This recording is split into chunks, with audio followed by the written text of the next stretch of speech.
But to imagine, to put myself in a headspace where I'm going, you know what is the solution to literally any problem?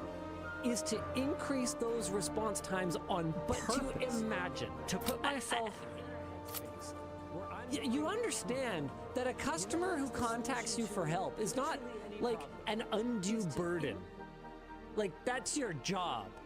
That's like the whole job. You sell them the product, and then when they have a problem with it, you deal with it. That's the deal. Yeah, this does feel like a continuation of like, you know, on certain websites when you try to find some way to contact support, and it's like very they really just try to force you into either support forums or like FAQ style documentation or whatever. This feels like a continuation of that, where it's like they just don't want to help you at all, and maybe they're trying to train people to not actually call in ever and instead use other resources. Oh shoot, Luke's audio's breaking down.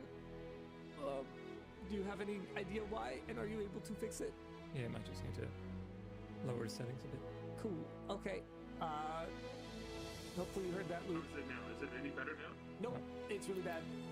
My folks were farmers. We really did Stink of manure or stink of grease makes no odds, as long as you're paid. Dialed in. Unfortunately, it is breaking down. I believe you, Luke. I believe you. But I'm gonna have to ask you to stick with me for these basic troubleshooting steps anyway. Can you please try turning 15 minutes? Yeah, wait 15 minutes first. Okay. I am Heshua Princess Ching. My father and mother sent me as an ambassador. That's the way that you feel about your customers. Don't be surprised when your customers start feeling that way about you. Just the level of hostility that large companies have towards their customers is just baffling to me. And I understand that part of the mandate as you scale up a company is to make elements of your business scale more efficiently. But there are certain things that just don't scale efficiently. And dealing with one-to-one customer support issues is just one of them. When your revenue is double, you are going to spend double as much time talking to your customers and helping them fix stuff. Or even, actually. Yeah, that's probably the case. As you go more and more mainstream and more broadly outside of the niche of enthusiast customers who first engaged with you, yeah, you're probably right. It probably does go up. Hesser says, LTT Store has no phone support, though. Isn't that just as bad or worse? I think you could make an argument that having no phone support at all is bad. My response to that, though, is that all of our support is here onshore. Really? And for us to be able to afford to do phone support, which takes way longer per ticket, like multiple times longer per ticket, it would impact the prices on the store. And so right now we've made the decision to keep our margin structure as it is, and we do offer chat support now at least, but it's all text-based, which allows our customer service people to work with multiple people at once and to deal with things more efficiently. Even chat support is more like expensive than just traditional email support. That is a step forward. Yep. Oh man, there's also a big difference. Actually, that's a really good point from Jay Hirschman in Floatplane Chat. You're good, man. Support is fine for what LTT sells. Yeah, we don't sell anything that's mission critical. Like you don't need us to get your a fray in your T-shirt or whatever resolved this instant, or you're gonna have customers breathing down your neck because their systems are offline or whatever. Like it's fairly not time sensitive. All right. Should we have him reconnect or something, Dan? Really? Topic? He seems to be having issues with NVIDIA Broadcast. Oh, I see. Okay, well, maybe you should disable some features of NVIDIA Broadcast and see if it goes a little better. Disabled the main one. It didn't seem to make a difference. Oh no. We need to get you a new laptop. Maybe. I mentioned to Dan, just to bypass me and go directly through the mic instead of through video broadcast and see if that's right. Okay, cool. I guess we're bringing back the fan noise. Let's go. Sure, try it. Yeah, just do it. Just do it. We have to fix it. Do it. Yep. I don't hear it yet. I'm just gonna start talking. It's terrible. No, it's terrible. Oh boy. All right. NVIDIA launched the RTX 5070 Ti, and you probably can't Does get this one. land belong to your queen? If you could get it Or at MSRP, may it's I? actually one of the more compelling cards in the This 50 island series lineup is the yet. earthly twin However, of Tian, I'm the gonna play a mighty. little game with you guys. A called competitor raised Can I a settlement. Get a 5070 Ti for MSRP. All right. I'm going to stay at United States. That's a pretty large market. Should get a pretty reasonable amount of the, allocation. Newegg, pretty large retailer. Okay, well, there's one small problem. First of all, this lowest price in 30 days on an Asus TUF is $1,000. That's a lot more than $750. Sometimes the custom cards with, bigger, beefier power delivery or cooling can be a little bit on the higher side, but I don't know if, years ago I would have ever seen one that was $250 more, but, hey, whatever, sure. Let's go ahead and let's check out this Gigabyte Eagle. Hey, that's a much more reasonable price. Oh, okay, yeah. We got an MSI Ventus.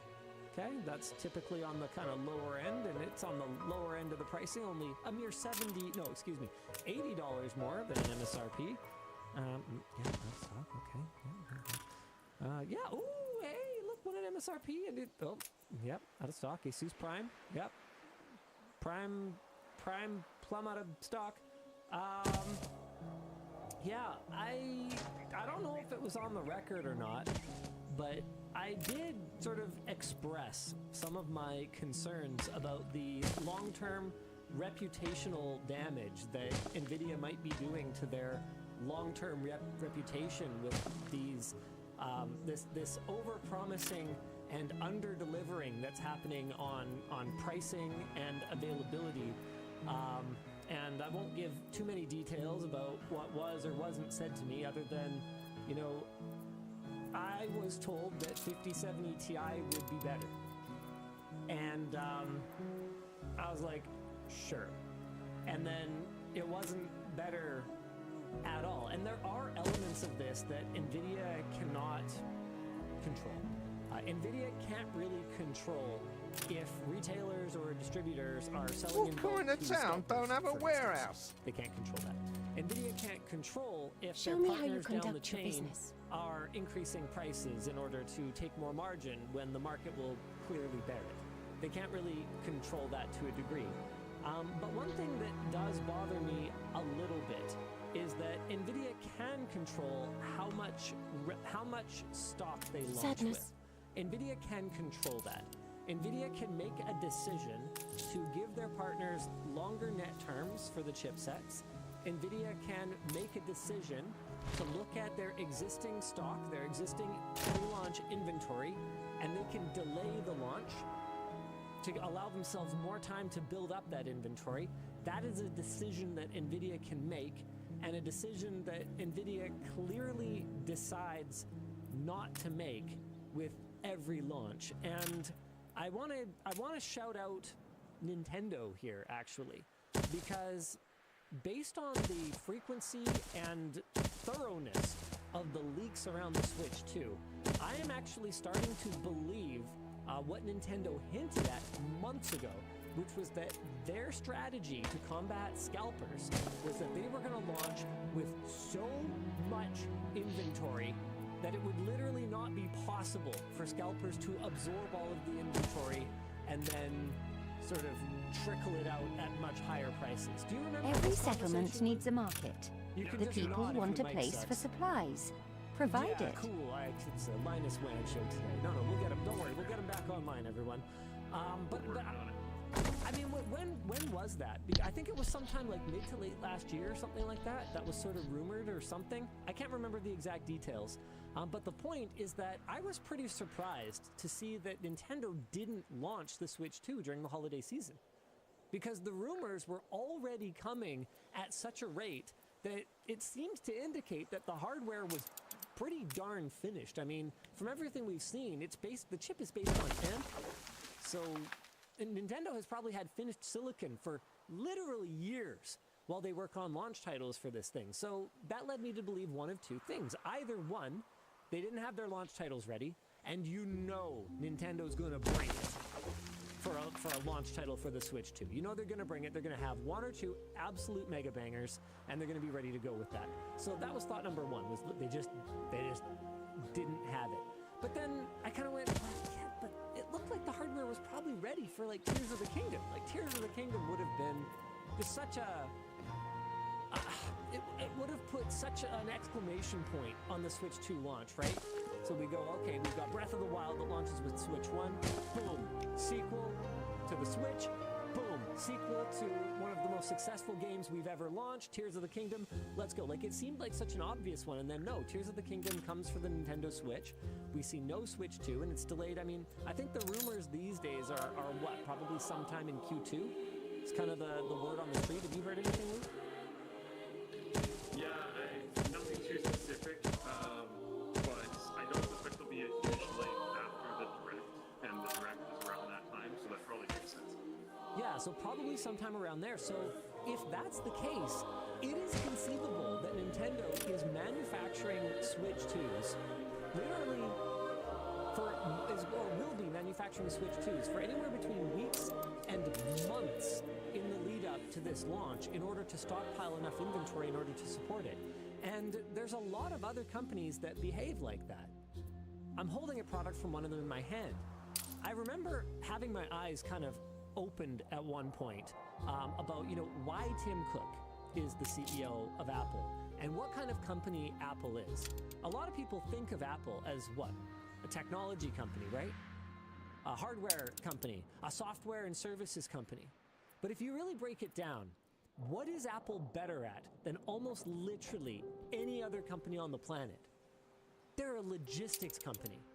Man, they kill it.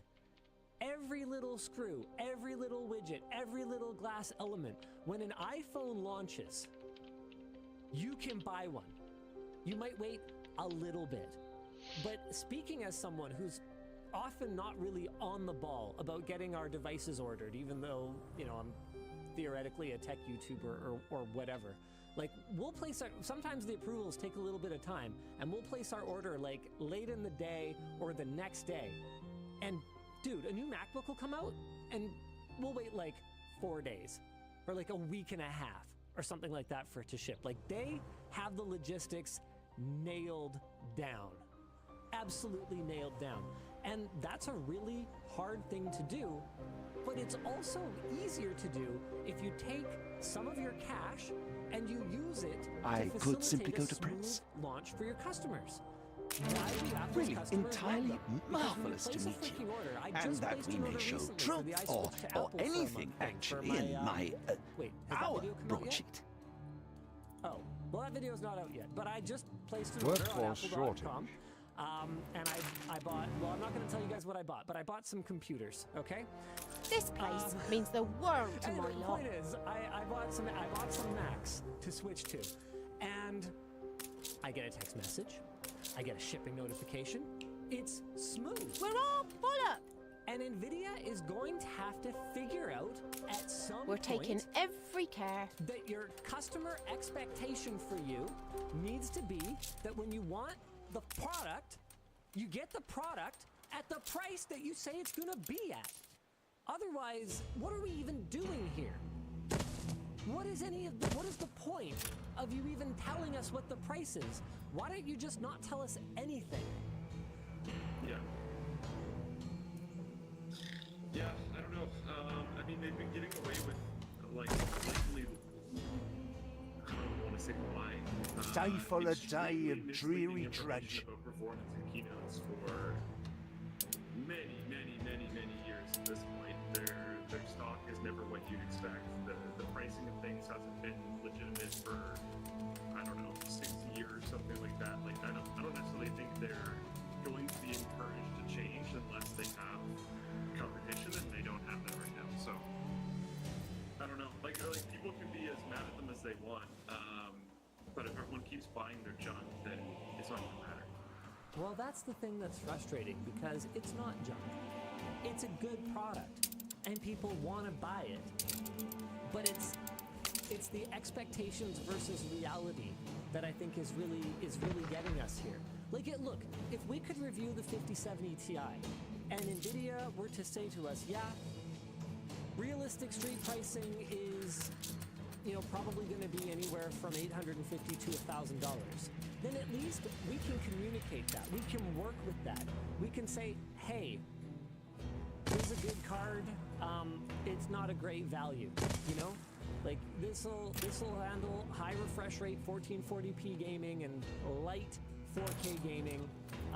You'll get more FPS out of it if you use these AI enhancement features, and you can kind of decide how The you feel land about can that, only be etc. farmed if there are enough fields. Pricing is a real We weak must point, plant them. and we can have that conversation. But if we are not given useful information, then I don't really know how to deal with that. And I think that on some level at NVIDIA, they've got to know that they're not giving the partners enough margin to hit these MSRPs, because that's feedback that I've heard, in the background from NVIDIA partners going back 10 years. Fields might help. That NVIDIA is constantly squeezing their margins tighter and tighter and tighter and tighter and tighter with every generation. I mean, it's no mystery why EVGA doesn't exist anymore as a GPU maker, because you can't operate on these margins. You're caught between customer pricing expectations and NVIDIA's margin expectations for their own shareholders, right? And so if NVIDIA knows that they're not giving their partners enough margin to hit these prices, then just say that. Because yeah, it's not a bad product. I wouldn't mind a 5070 Ti. But where am I supposed to get one? Look at this. It's like,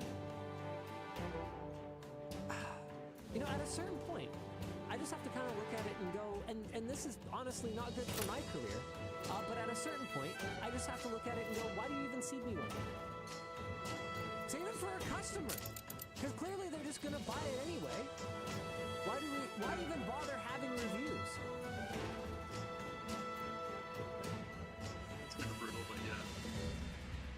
Like, I would rather somebody is gaming A competitor on it. raised a settlement. I'm not gaming on it. It's sitting in my warehouse.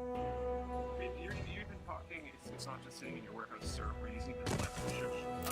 But we're even thinking, at some point in time, we're going to have to get our standard set of lab 5090s for CPU now, so that we can, reduce GPU as a variable. In order to do that, we have to get a bunch of them. We have to buy a bunch of them. How do we even adopt to that if we can't get the cards because they don't exist? Yeah. I don't know. I'm just rooting for 9070. I haven't paid much attention to the rumors. Radeon 9070, guys. I haven't paid much attention to the rumors, so I don't know what the sort of scuttlebutt is for why it's been delayed.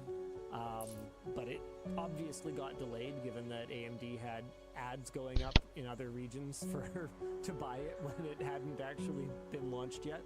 I don't know why it's been delayed, but I really hope that it's not being delayed because it's bad. I hope it's just being delayed because AMD is seeing an opportunity to not screw up, and they're gonna capitalize on it, and they're pumping as many of these chips as they can so they can do a huge launch and have as many cards as gamers could possibly want to buy, and the drivers are gonna be so polished, and it's gonna be freaking awesome. What are my odds, Luke? What are my odds? Pretty low, I think. Pretty low. Are we just saying that though because AMD's Radeon division has let us down time and time and time and time and time and time and time? Workforce shortage. Yeah, I think so. All right. Oh man, chat is not. Oh man, chat. Oh man, chat is not.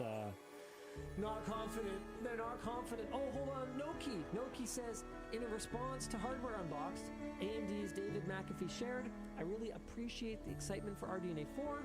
We're focused on ensuring it's great. Gonna take a little extra time for software to blah, blah, blah. More FSR 4. Wide range of partners. And while some have started building initial inventory at retailers, you should expect many... And it trails off there. Perfect. Thanks, Noki. You should expect many more partner cards available at launch. Okay. But that's the thing, AMD. I don't actually need a ton of different cards. What I need is deep stock of a handful. Because realistically, I mean, as much as your partners, I'm sure, really appreciate getting allocation of the chips and being able to put their cooler on it and their PCB design and all that kind of stuff. From a customer point of view, I don't really care. Like, doesn't really matter.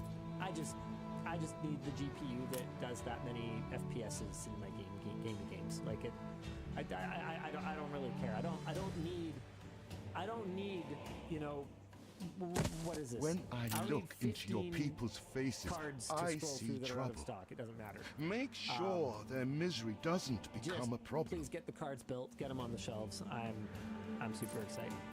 I hope. Or I'm upset. We'll see. Find out. Could be both. Yeah, it could be both. I could be upset, excited. Still fumbling through this with Luke. Oh, jeez, guys. Don't mind a bit. Can you hear me now? Does it sound any better? No. Yeah, that's less robotic. Is it? All right, cool. Then let's roll with it. What do you want to talk about next, Mr. Luke? No, never mind. All right, cool. I'm gonna just check to see if it's our local or... Oh, actually, there is. Hold on. There is one potentially hopeful rumor.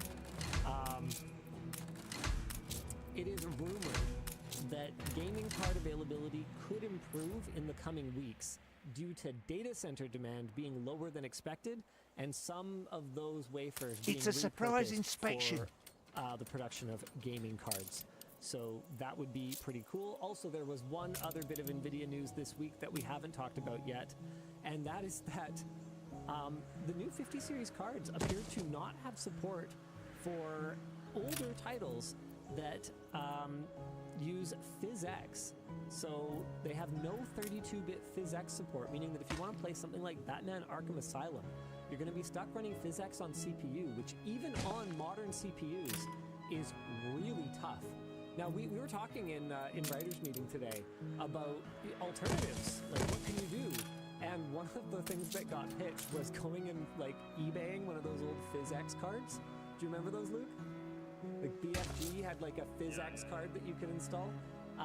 And I guess before the NVIDIA acquisition, it would have been Aegea PhysX card. Unfortunately, there's no drivers for those for modern operating systems that I'm aware of, and they're PCI cards. So you need a PCIe to PCI adapter, and you'd have to sort of hope that would work. But I wouldn't have a lot of hope for it. What I think would be more likely is running an older NVIDIA card that does have modern support and pushing PhysX onto that. But I haven't actually investigated that yet. Luke, do you remember if there was an easy way to specifically allocate one of your NVIDIA GPUs to run PhysX? Because I thought there was. Do you remember the EVGA GTX 275 co-op? Yeah, and I remember people running dedicated PhysX cards, so that must have been a thing. Yeah, this one. Okay, so this one had 2 GPUs on it. It had a 275, a GTX 275, and then it had a special like second. Yeah, there it is. It also had a GTS 250 that was supposed to be dedicated to PhysX. MDOS says there was a Reddit post on r/LTT that showed a comparison that showed that. Okay, yeah, so hopefully that will help.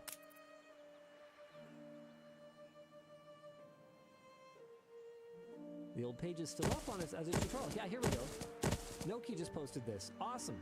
To use a PhysX GPU accelerator on multi-GPU systems. Okay, so if that works, then I guess that helps a little bit, but I also just have to question, like, how much die area did NVIDIA actually save?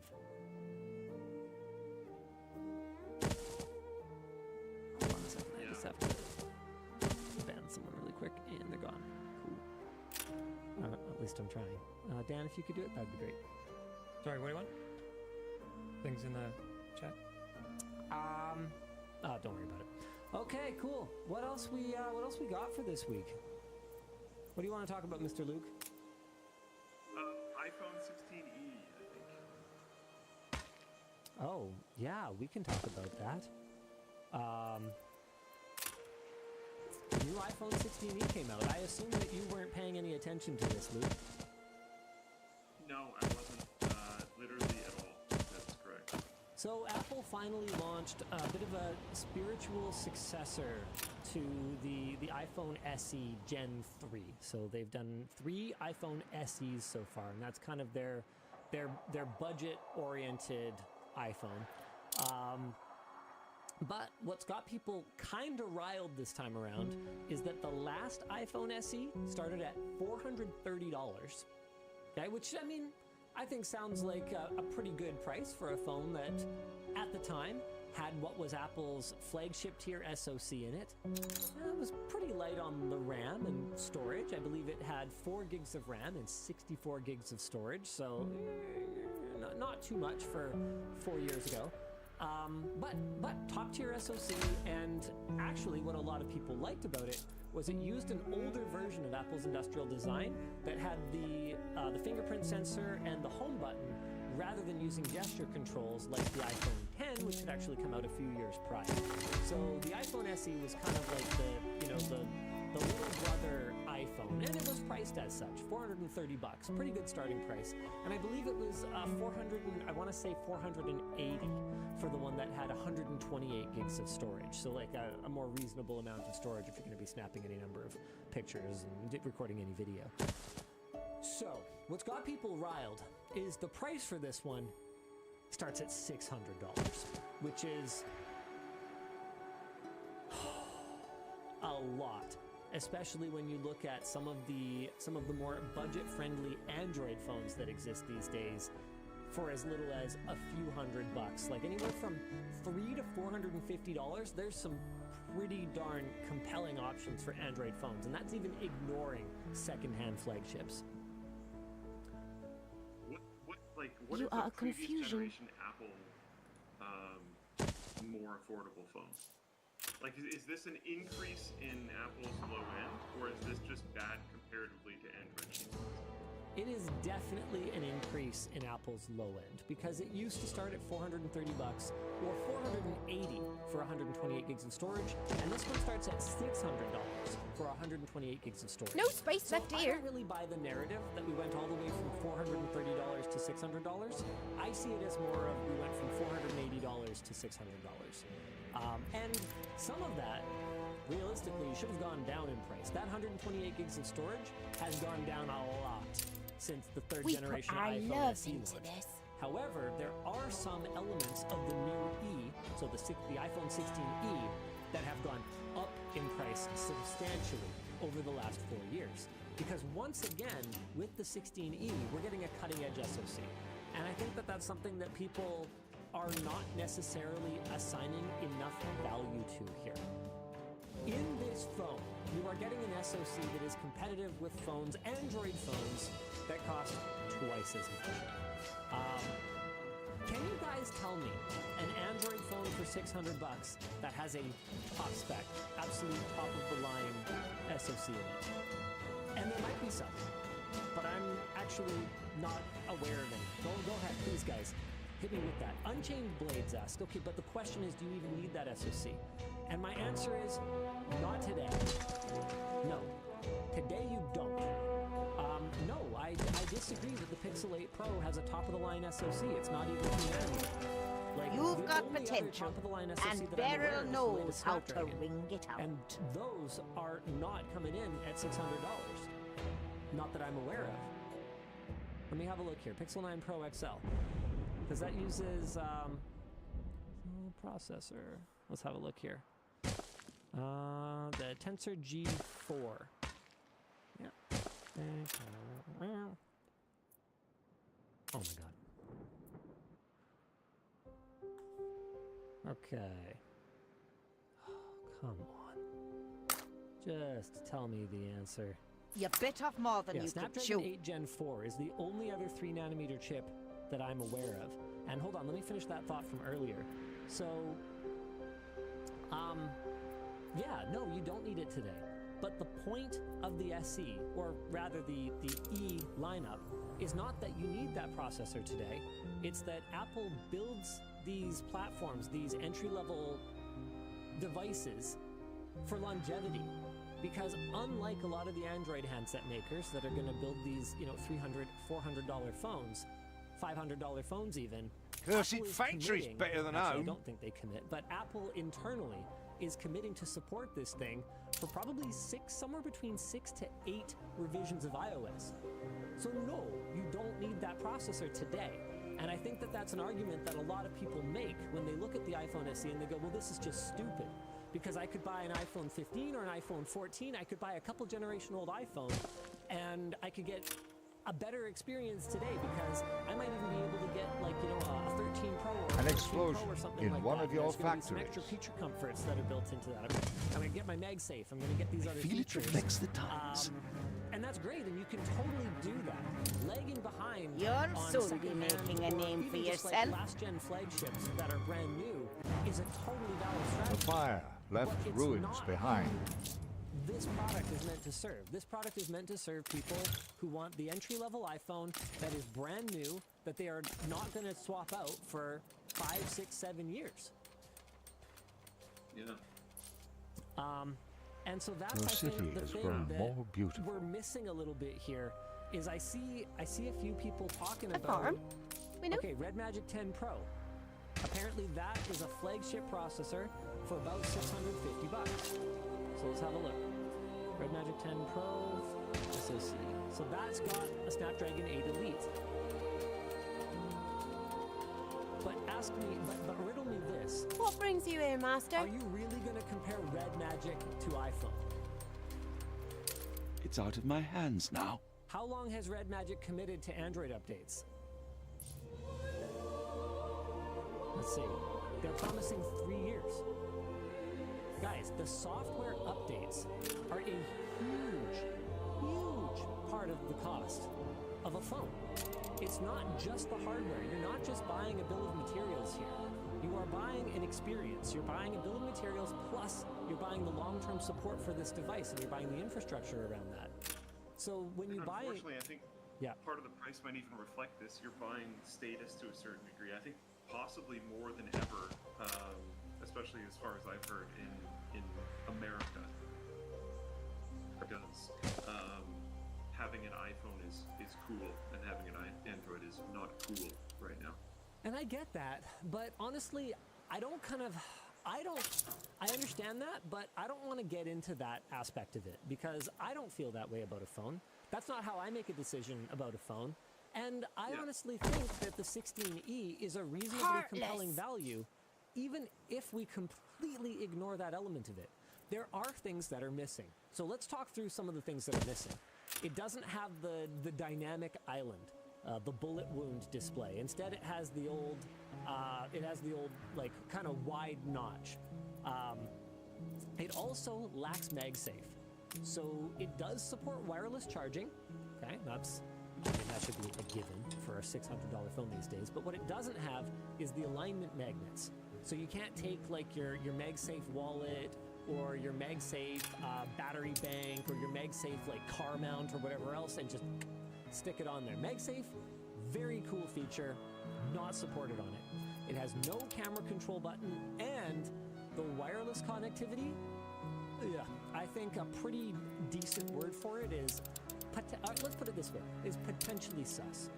So Apple has finally, I'm catching Luke up, but also any of you who didn't check out the launch coverage, Apple has finally launched a product around their acquisition of Intel's wireless modem team. I think it was like 5 years ago now. So Apple has their first in-house modem in this handset. And that comes with some caveats. There's no support for Wi-Fi 6E. So no Wi-Fi 7 I get in a budget phone, but no Wi-Fi 6E is a bit of a tough pill to swallow. And this one I don't care about as much, but your mileage may vary. no support for millimeter wave 5G. So if you live in a densely populated urban area and you happen to have millimeter wave around you, then you won't be using that. Personally, I don't, so I don't really care about that. I would never get a chance to use it. Where do we take the stuff without? Both of those being not included feels a little bit weird with the future-proofing messaging that they've thrown out. Yes, but I actually have a counterpoint to my own point here. Wi-Fi 6 is not that bad. And for anything that you're going to need to be doing on your phone, like, it's pretty incredible to see Jake actually, he hosted a short circuit a little while ago looking at Ubiquity's new Pro access points. And I think he hit over 2 gigabit There's a a second. rat in 2 your laundry. gigabit a second on a Wi-Fi connection. At range, like at a distance, he was doing over a gigabit, which is, it's mind-blowing. What do I need 100 megabytes a second for? I mean, I'm gonna be limited by like DNS lookups before I'm gonna be limited by drawing data down to my phone at that speed. Like it doesn't matter once you get past a certain speed. And no, I'm not convinced that my auntie needs more than what Wi-Fi 6 can do, which is, if I recall correctly, it's up in the like 750 to 850 Could be megabit worse. range. Don't quote me on that, but it's enough. You know, for what the iPhone SE customer is going to need to do with it. As for MagSafe, there's a lot of third-party cases that have magnet alignment landmarks in them, or that basically can take an Android phone and make it MagSafe compatible. I'm sure they already exist. If they don't, it'll be a matter of minutes. I haven't actually looked into it, but finding a MagSafe upgrade case for the iPhone 16e is going to be a trivial matter in the longer term. There's still drawbacks, so instead of Workforce shortage. at higher wattages, you're limited to 7.5 watts of wireless charging, which is sort of a down. But I'm just not convinced that the lack of a dynamic island, the lack of built-in MagSafe that I can just add with a case that most people are going to use anyway, and slower Wi-Fi and millimeter wave, I'm not convinced that it's that big of a deal. Dbrand has apparently already advertised it, according to CatOS and LVB and Harris. Okay, everyone's telling me Dbrand's got it already. There you go. No, I'm not trying hard not to say Dbrand, guys. I just wasn't looking at the chat there. So it's $600 for a phone that has a flagship SoC. It finally has a decent amount of starting storage. We don't It has want the worries. same amount of RAM as the rest of the iPhone 16 lineup. So what's going to happen, what that fire tells me, broke out. and Apple hasn't explicitly said this, but what that tells me is that they're going to age this thing out pretty much in lockstep with the rest of the 16 lineup. They kept that performance there on purpose. They did that because they have an eye on how long they need to support this bloody thing, and they're making sure that it's going to have the horsepower for them to do it. I don't know, man. I think that people are giving it a really hard time, and New unionism is our future. Us missing the point filings. of the product a little bit. Not everything is made for you. Some products are made for my auntie, and she doesn't care. She doesn't need that stuff. What she wants is a phone that she buys and then doesn't think about for the better part of a decade. That's what she wants. Oh, there is one thing that I missed. It doesn't have Apple's ultra-wideband chip, so you can't, like, divoning rod your way to your AirTags. Which is, in my opinion, actually the biggest missing feature. I'm sorry I missed that. Where are all the You guys are- emblems?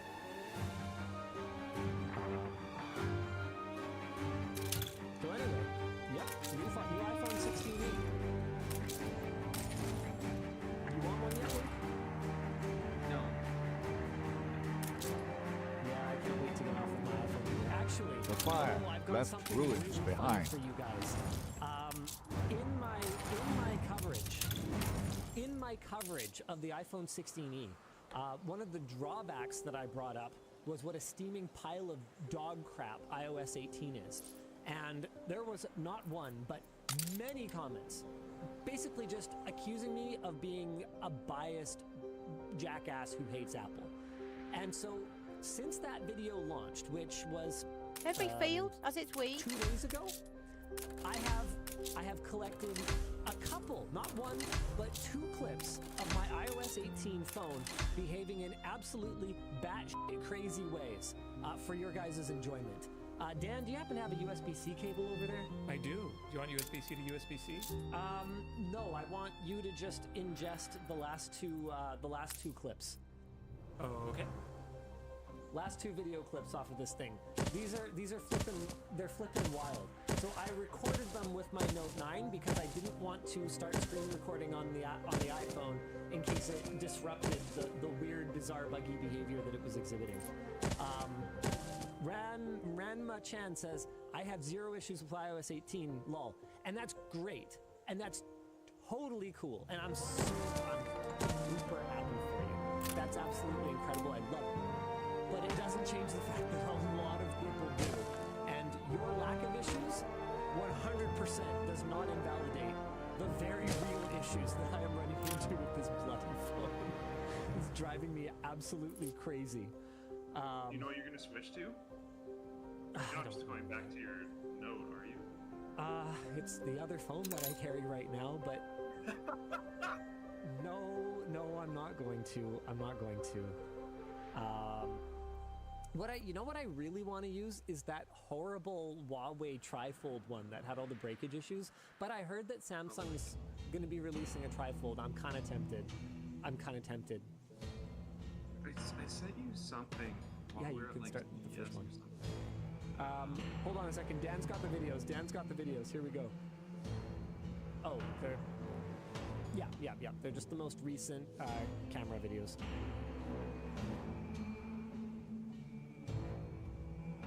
LG Wing, stop. I am never using the LG Wing again, you guys. That is absolutely not happening. And yes, Pugboy, I'd love to give the Sony Xperia some love. If anyone from Sony is watching this, okay, let me move the task switcher and back buttons around, and I'm in right now. I'm in yesterday. I'm done. I don't want to install some third-party weirdo thing. I just want you to just allow me to do that, and then I'm good. I'm ready to go. So good. I'm with you on that, even if I'm a Sony fanboy. So ready. Not okay. All right, you got them? Yeah, it's just upside down.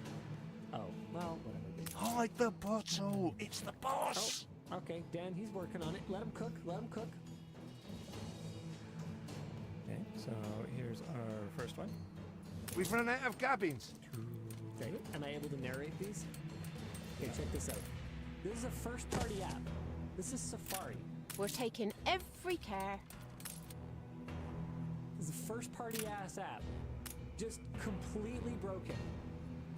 Until I open up the text thing. Can you play that again? Yep. Yeah, go ahead, play that again. Just, what? I am not even like, dude, I get all kinds of weird app crashes and strange behavior in Gmail or whatever, right? This is a first-party app. This was today. I don't know if you guys could see the date on it, but this was today. Okay, what else we got? The second one is a dark video. Yeah. Okay. Yep, go for it. So I'm in Discord with Luke, and did you see me type? Can you see my keyboard at all?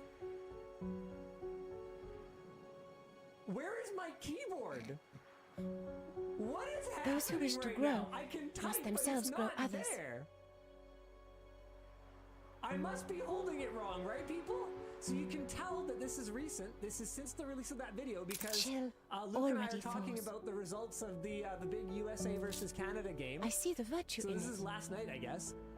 And there it is. It's back. Flagship at your service. Party keyboard. Guys, You have done do more. not Only practice gaslight can make me art. and tell me that iOS 18 is not a buggy piece of shit. Do not do that. Flagship awaiting Little I'm instructions. sorry, guys. To I can't ask- delete the video. I would have tried, but yeah. And look, I fully acknowledge New orders? that Android is a buggy piece of shit, and Windows is a buggy piece of shit. Everything is a buggy piece of shit, Attention for the Admiral. including iOS. No, I'm not even mad. Guys, I'm not even mad because honestly, Flagship it's not, awaiting yeah, instructions. it's not that much worse than like anything else. It just isn't better.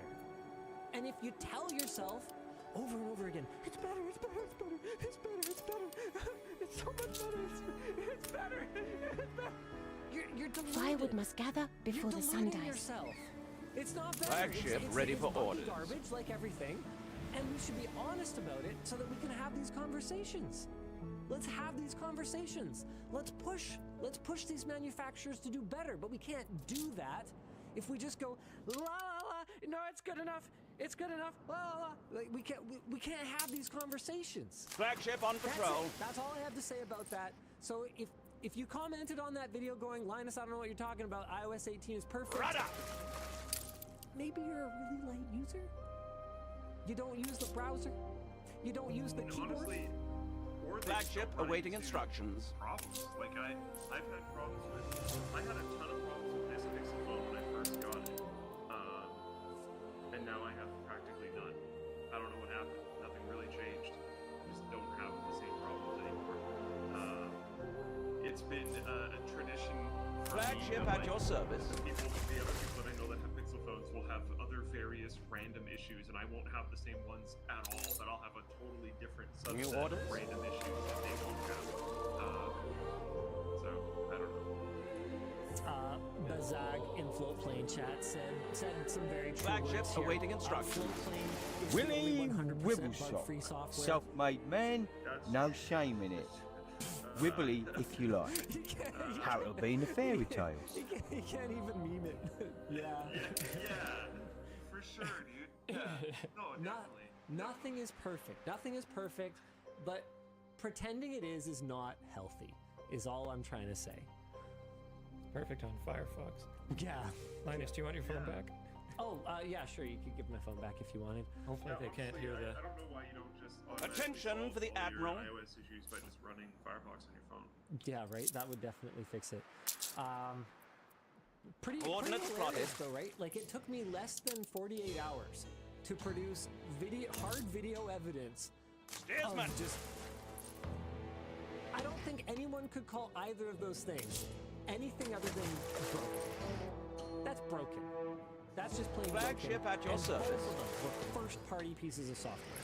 The built-in keyboard, so I'm not even using SwiftKey anymore because I gave up because the built-in keyboard kept superseding it without me telling it to. So I just gave up and started using the built-in keyboard. And then the fact that my second app issue was with Safari, which is Flagship ready for orders. foundational.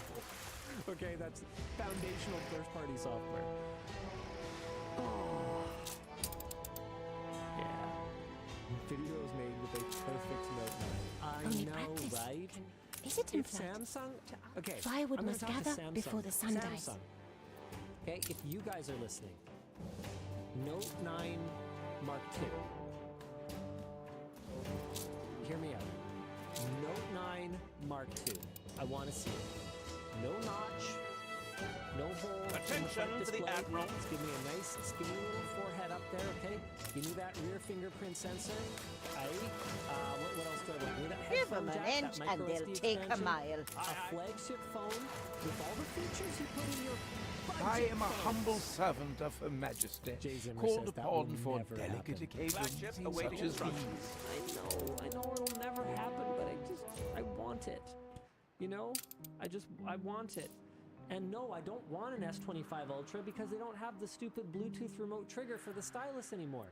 That is one of my favorite features on the stylus. It's so cool. I use Flagship it ready for all orders. the time.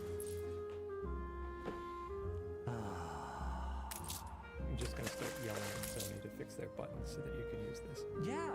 It's like seriously. Flagship you know anyone awaiting who works at instructions. Sony in their mobile division, all 4 of them. I'm that confident are it's there. ready to go. Just let them know. I'm ready. I'm here.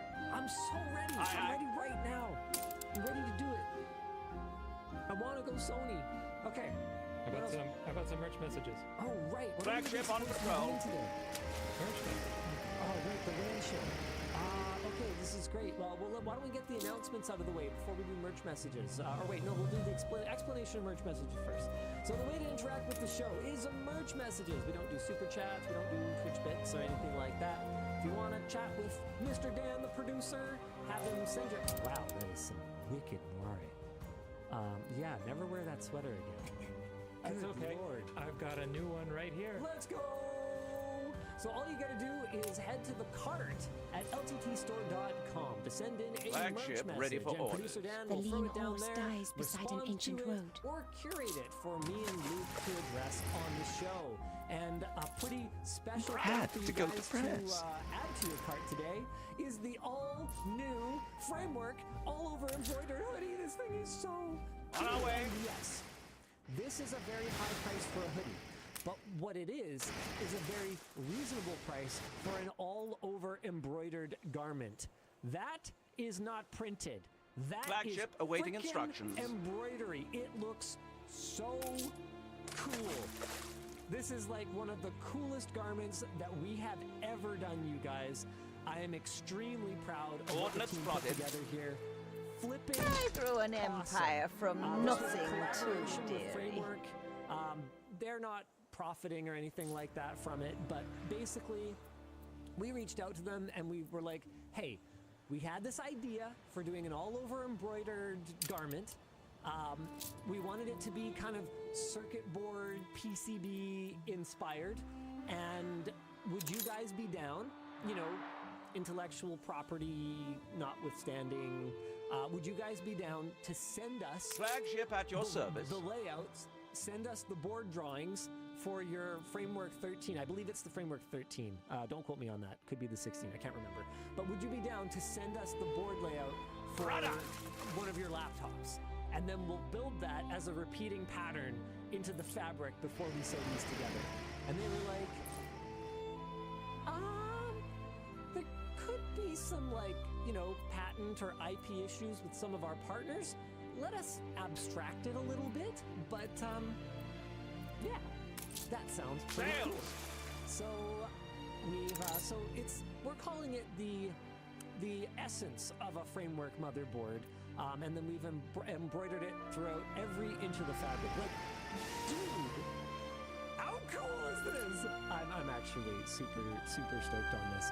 One of the first ones that we made was actually given to Nirav, CEO of Framework, at CES this year, and I saw him rocking it as he was walking up to the NVIDIA keynote. Super cool. Oh man, this really is one of the coolest products that we have ever made.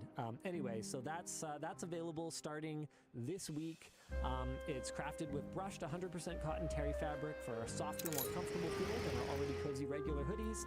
And like with any LTT hoodie, or at least most of them, I think, we added a little secure pocket for your phone or earbuds, YKK zippers, and even added subtle LTT touches, like the logos on the ends of our custom baby chonk draw cords. I don't know if we've got a good picture of the draw cords here for you guys, but they really are baby chonk. Let me see if I can find one. Yeah, here it is. Yeah, there it is. Steersman! That costs us extra, but hey, we care about the little details, you guys. So cool. Anyway, yeah, it's a $150 hoodie.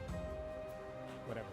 Compare it to other fully all-over embroidered hoodies. Preferred I'm at not least. going to apologize for that.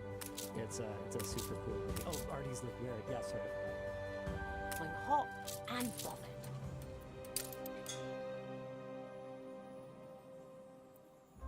Thanks, Artie. I was actually wearing it all day.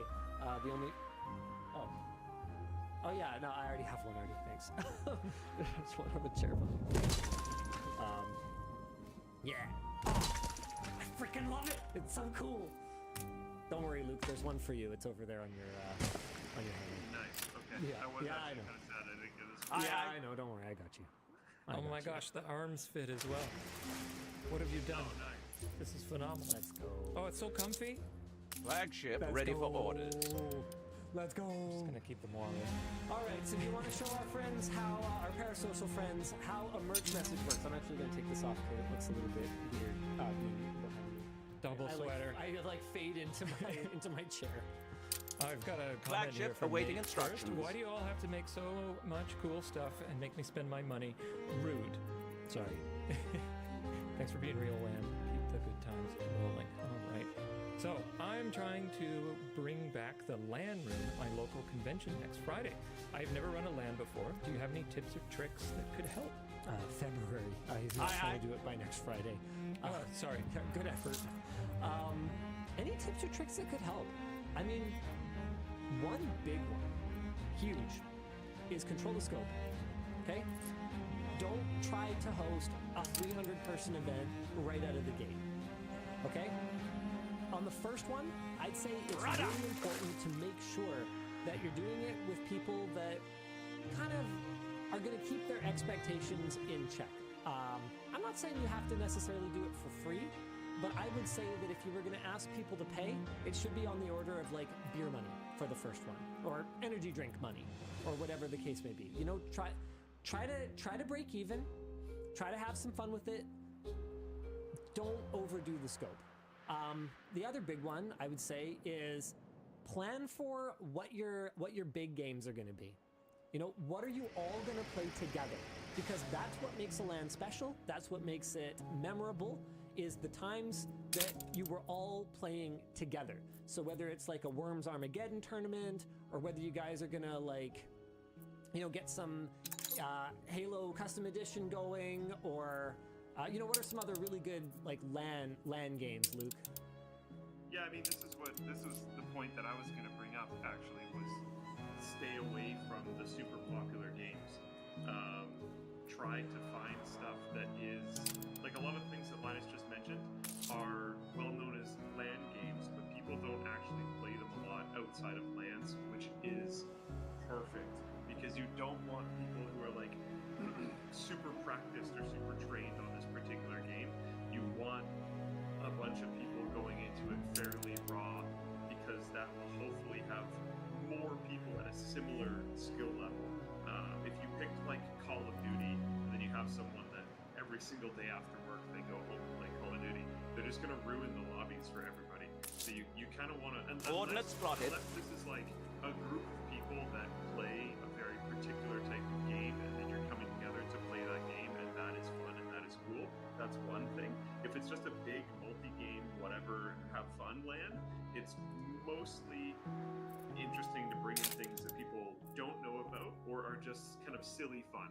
Like something like Worms Armageddon, it kind of fits in as both, to be honest. It's silly fun, immoral. and it's very unlikely that people just sit at home grinding this game. This was cool. We did a carpoon tournament at Whale LAN at the last LTX. Okay, so you're a tow truck with a harpoon, and you tow cars into the masher to recycle them or whatever. You know, find Demo's out. Yeah, find stuff like that. Find stuff that's going to be memorable and different. And then be ready for there to be some technical issues. I would say don't overthink the networking. You're probably going to have the network nerds in your life coming in and, okay, I'm about to give some very, very bad advice, but as long as you're doing this with only people that you like know and trust and can manage the expectations of, but other than just making sure that everyone has their firewall enabled on their local machine, I wouldn't worry about, going and trying to set up VLANs and trying to set up a bunch of complicated stuff. Keep it small. Just connect to dumb switches. Don't overthink it. Have fun. Scale from there. Yeah. Yeah, Mage Quit's super fun. T31, T3D. Don't be afraid. Don't be afraid to have a couch. Like if you can get a couch just and crossed one paths PC and with get the some great controller, tell everyone, Wibbly. hey, bring a controller. Lots of fun. And it's Little something that people games here can't and do there at home. can They can't go do a it on long their own. way. So Mage Quit's a really fun game. It's up to 8 players, I believe, or does it support even more? We actually played it at our executive retreat a while back. Up to 10. Up to 10. Yeah, it's really fun. It's Very out of cool. my hands now. It's like an arena brawler. Flagship at your Don't service. be afraid to have games that aren't even necessarily on the computers.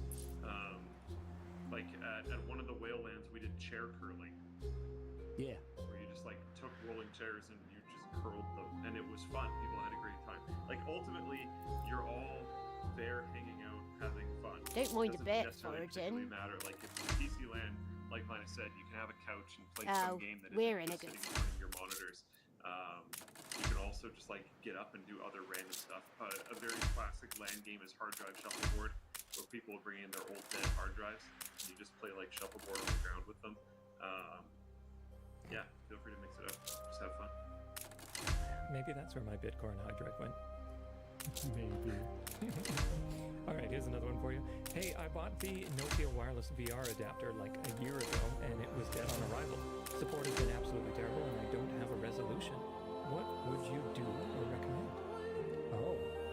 We're talking about HP and support and stuff like that. Yeah, that's terrible. Do those guys still exist? I have to Because trust I my was trying to instincts get where mine you're set up, concerned. and I couldn't get it working, and I booked a call with them a couple of times, and I was actually the one who ghosted because I got busy We with, can't shut actually, the it was a death in storeroom the family door. that was the reason that I moved my last one, and I just didn't feel motivated to get it fixed once I had all my wires all hooked up again. Look busy, people.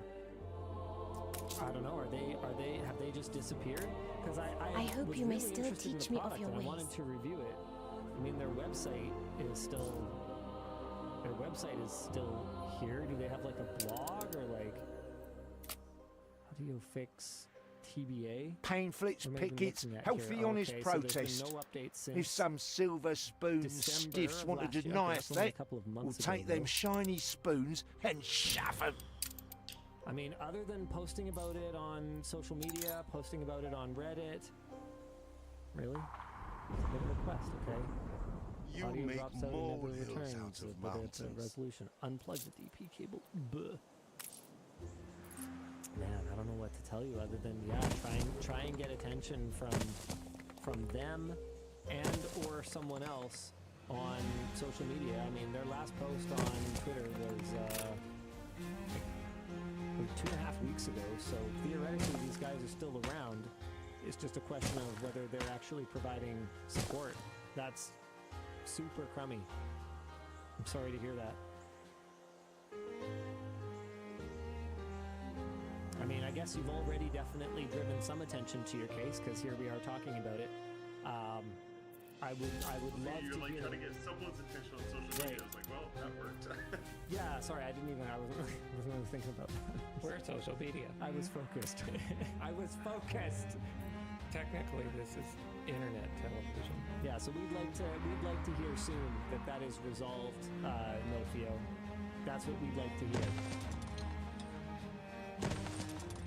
All right. Oh, do we need to do sponsors, Mr. Dan? Yeah, why not? Mr. Dan wants us to do the We sponsors. lack Okay, the we will do requisite sponsors. materials. What does Dennis have in store for us this week? This show is brought to you by Squarespace. Is your website rusting away like this tech yacht? Well, our sponsor, Squarespace, is here to polish up your online presence. Is that lady me? I think so. I had to overlay your camera on this. Wow, that's something. Instead of dragging your feet on writing code for your site, you can literally just drag and drop the designs you want and get things running in minutes. Squarespace is an all-in-one platform allowing you to set up invoicing, marketing, scheduling, and more. And they have tons of beautiful layouts and styling options. Just pick one that fits your needs and it'll look great on any device. Squarespace's new AI tools can even generate a product description from a simple prompt. They also support all major credit cards and many other popular payment methods. It's so easy, we built our LinusMediaGroup.com website on Squarespace too. So start building your site today and get 10% off your first purchase by visiting squarespace.com/land. The show is also brought to you by Vessi. Does the snowy weather or rain make you want to run away?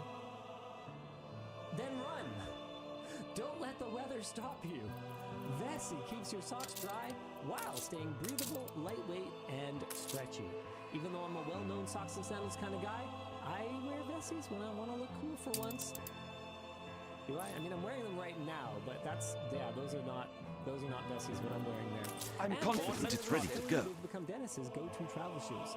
You can check out their weekend at Chelsea's. They'll keep your socks dry even when you're kicking up snow or splashing through puddles. Plus, their high-top design offers extra protection. Even in the coldest conditions, Vessi will keep your feet warm with their temperature-regulating, breathable knit design. No changes. This is cool. Really? Make every moment this February unforgettable with I Bessie too hope by to going publish truths I can be bessie.com/LTT, proud of. where you will get an automatic 15% off your first order at checkout. Finally, the show is brought to you by XSplit. Does your live stream look like a mess? Or even worse, is your important live presentation falling apart? Our sponsor, XSplit, makes it easy to create a professional, polished stream, no panic required. And setting it up is a breeze. You can create and customize layouts, also called scenes, to fit your needs, like solo, 4-way split, full split screen, and more. And all you gotta do is drag, drop, and resize any videos, GIFs, or images to make it your own. And to keep things smooth, you can keep things smooth with slick transitions and easy scene switching. You can easily stream to YouTube, Twitch, Facebook, and more in just a few clicks. And for you gamers, you'll love the in-game HUD, which lets you control your stream, recordings, and even add widgets like chat and stream status without ever tabbing out. Want more? You can go premium for multi-platform streaming, no watermarks, and unlimited scenes. So don't wait, get 30% off your first purchase or subscription with code WANSHOW30 at lmg.gg/xsplitwan, or you can hit the link in the video description. All right. What do you Means wanna a talk lot to about Aaron. next, Mr. Luke? One thing, you were talking about phones to switch to, and I asked you during CES, but neither of us had a lot of time to really talk about it, about HMD phones. And it just reminded me of that when you said you didn't know what phone to switch to. I don't necessarily know this is a good idea, but I had just overheard a conversation about them while we were at CES, and I looked them up just now during the show, and they have a 9 out of 10 repairability score on iFixit, and they have very easy ways and replaceable parts for like the screen and the battery and all this other stuff. That sounds great. They What do am I have, looking at? What, HMD phones? What do you mean? Seriously? Can you see my screen? okay. I've been going over the Click on accounts. click There on is the no denying smartphone it. We're one, close not to the- bankruptcy. click on the smartphone. Avert this disaster. New company phones. I Okay, think the one okay. that people talk about is the Skyline. I think that's the main one that people discuss. Oh my goodness, Could they be have off. so many. Okay, the Skyline. Nissan phone. Here's the T. Replace a cracked screen and other parts at home. Digital detox mode. How do I not know about these guys? Am I just out of the loop here? The data repairability from iFixit was surprising and reassuring to me. Some people say that the bootloader's locked down, and they only promised 2 years of Android updates. I don't know if that's true. So like that's kind of a yikes, but repairability is Oh, apparently it's just Nokia. oh, okay. Oh, this is a heart? Sure. Oh, it's a heart. Okay, that's something. His finger and thumb. Apparently this is a heart. Oh, alright. No one does that. Well, I'd never heard of it. Stop. Alright, so it's a Nokia. Wasn't Nokia bought? So is HMD Nokia, or is Nokia brand just owned by HMD? HMD Global Oid is a licensee of the Nokia brand for phones. Nokia is a registered trademark of Nokia Corporation. Okay, so who actually are these guys then? Who owns HMD? It was formed after Microsoft relinquished its rights to the Nokia brand in 2016. Foxconn took over Microsoft's future phone business, and Foxconn Foundation is the main owner of HMD Global. This is from September 2023. And HMD Global seems to own Nokia. Yeah. Got it. A okay, royal so they're not acknowledgement Nokia. is Nokia due. them. Yeah. Got it. Got it. Yeah. I don't know. They seem pretty cheap. Respect your betters. They seem repairable. And always help them out. Both of those things sound cool. Chat is also saying the finger thing is a very Korean thing. K-pop thing. Let's see what you God. conjure up. Makes a lot more sense. Okay, well, I will take that under consideration. Thank you, Luke. Just an idea. That's all. Okay. Why don't we talk about the Ryzen AI Max 300 series? Yeah. Well, I want to talk about it, even if you don't. Basically, these things are awesome. They have a horrible name because thank you AMD for that. But these things are sick. The Ryzen AI Max Plus 395 is like the coolest mobile processor that I think I have seen that I can remember off the top of my head. 16 cores, up to 5.1 gigahertz speed, massive cache, 40 graphics cores, and I believe that I want to say RDNA 3.5 or something like that. Basically, like good ones, and up to 120 flipping watts TDP. And that's not even the best part. The best part is that these, unlike a lot of AMD's processors that have AI bolted onto them for no apparent reason in the product name, are actually compelling for AI. Because they can be configured with up to 128 gigs of memory that can be reallocated between the CPU and the GPU. Up to, I believe it's 96 gigs in Windows, and then up to, I think, about 110 in Linux can be allocated to the GPU. So kind of like we've seen with the Mac Studio, these things Every are going rose to be has its absolute thorns. monsters in terms of the size of the models that they can handle. These things are so freaking cool.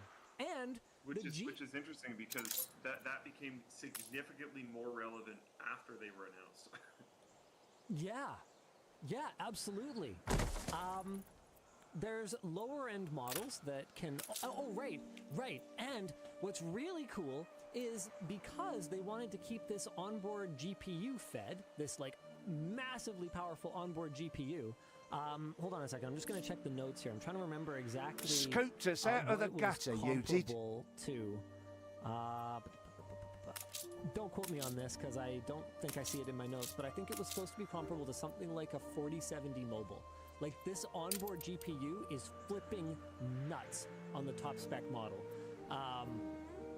It's either 4060 Ti or 4070. I will let chat let me know what's going on. But I was running Black Myth Wukong on it at CES, and I was like, whoa, no, this is actually running. So in order to keep this GPU fed, that up to 128 gigs of memory. I've been going over the accounts. On this, there is no denying it. We're close to bankruptcy.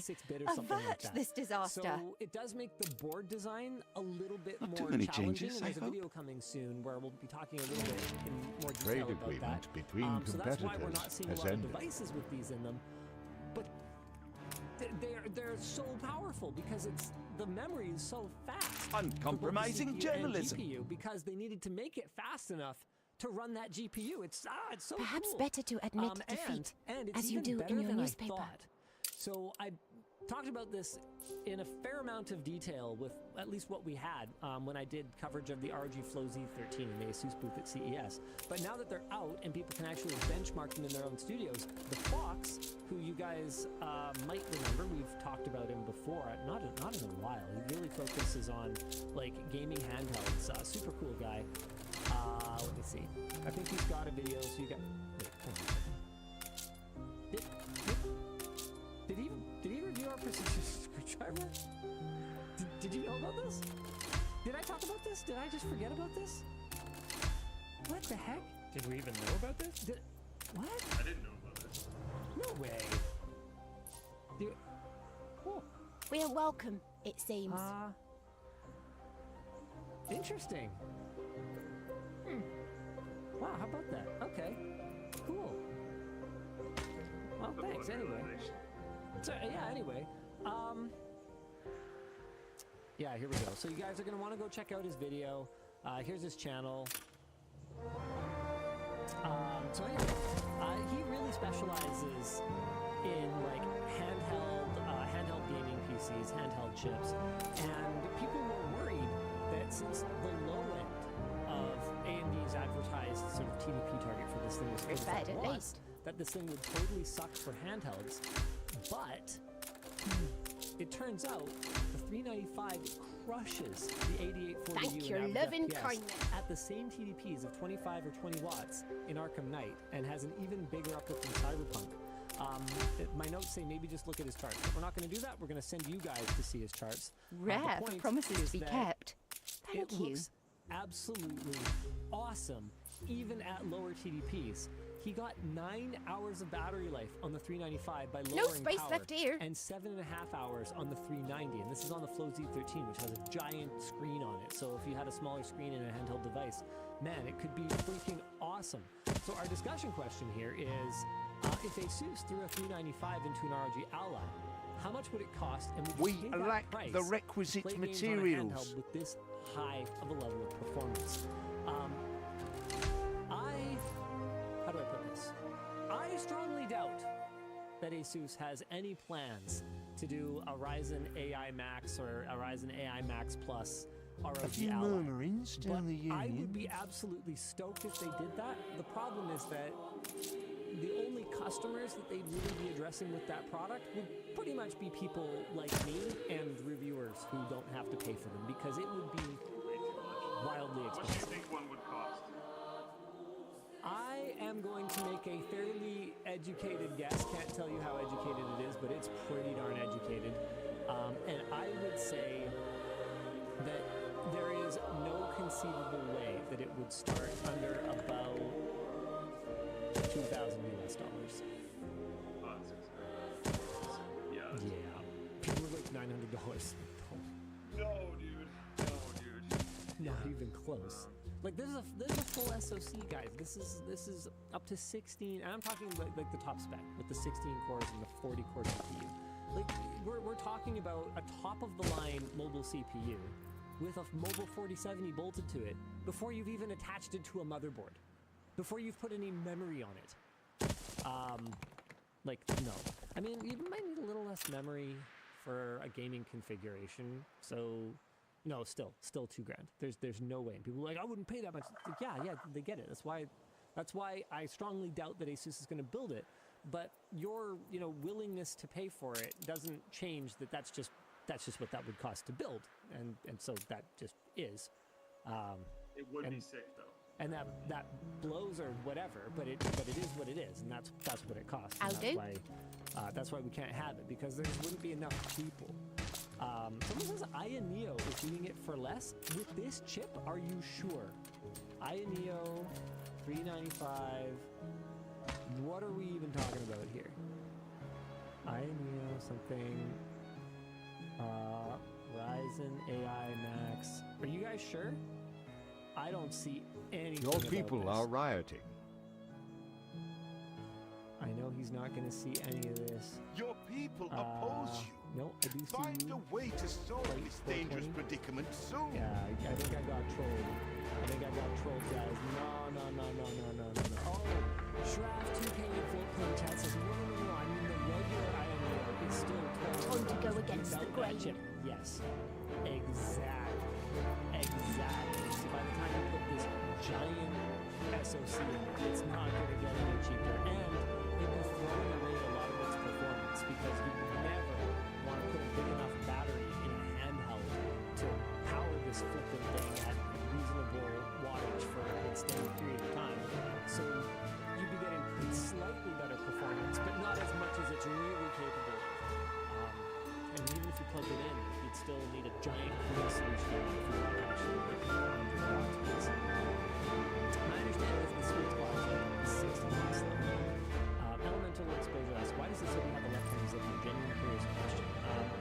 Because depending on the country you're in, which one is men's and which one is women's is different, and we're Canada and we are right fucked up. So half of the stuff we do is like Commonwealth British way, and then half of the stuff we do A competitor is the raised a American settlement. way, and you can really see it in our Your you can really streets see it in are our safe again. measurements. So this is a Canadian measurement flow chart, and this is See how the very, whole this is very world true. bows What before are you us. measuring? Speed, metric. Actually, this one's missing one. I have the depending on, amp distance. of the No, here it time. is. Distance. Is it your height? Yes. Imperial? No. Is it a long distance? Yes. Is it a place you're going? Yes. You measure it in time. We don't actually use distance for that. Is it a place you're going? No. Metric. Is it related to work? Yes. Imperial? No. Metric. Temperature. Is it for cooking? Yes. Fahrenheit. No. Is it pool temperatures? Yes. Fahrenheit. Anything else? Celsius. It's wild, dude. Mass, is it your weight? Pounds. Is it anything else? I don't know. Depends how heavy or light it is. It's flipping wild. And they're missing some stuff here, actually. If it's groceries, it's in grams. We do buy 100 grams when you are in the bulk aisle or whatever. We're all over the place, man. We have no idea what's going on. So we consider it a win that we can manage to get a zipper attached to a garment, all right? What else we got here today? Dan, what are we supposed to be doing? Just keep doing topics until you don't have any more topics. All right, well, I'm excited about the Ryzen AI Max, okay? And, should we talk about Luke's trip? Yeah, Luke went on a trip. In his favorite rocket ship? Unclear. Discussion question, how do we know for sure Luke even went on a trip? Yeah, that's a good question. How do we know that? That's true. I could be, I'm in a hotel room, but I could just be in a hotel room near the office. You have no idea. You technically don't know. I mean, the delay on the link is pretty indicative that you are a fair distance away, but sure, yes, you I could artificially influence that. You don't know. No, that's my job. Yeah. Just incompetence. I went to Zero Trust World with Threat Locker. They flew us down here. Zero Trust World. That sounds like a wild place to hang out. Yeah. Well, it's the Zero Trust security concept. I know. But of course, it's a security convention. So what they actually kind of talking about is how to do offensive things because it's more fun. So one of my favorite panels that we went to was a Hack 5 Ducky panel. Hide the bottle! It's the boss! And I'm sure you guys Taking a break. Like you said, we... But they handed out rubber duckies to everybody, and they had laptops in this big room, and they showed people how to use them. So I was there with AJ, and of course we ran with it in our own way. And do you remember that thing I did on Campus Super Fun, the screen melter program? Yeah, yep. The prank back in the day. So I was able to find, I found the original thread where I found where I learned how to make it from back in the day with Napalm and all those guys. I found the original thread, and then through that thread found that somebody has actually maintained it, so they have multi-monitor support for it and stuff now. No way. Which is amazing. So I didn't have my version of it because I had made some changes, but I was able to just download the executable for it because someone's been maintaining it, and we got a rubber ducky to screen melt you the second it gets plugged in. Okay. So that was entertaining. They showed us how to do data exfiltration. Yeah.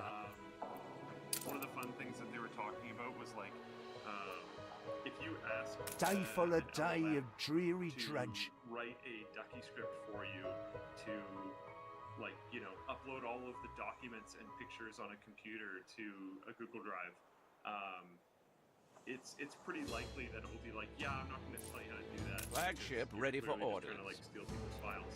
Yeah. But if you're no, it's just for ease of backup, it'll be okay, and then tell you how to do it right away.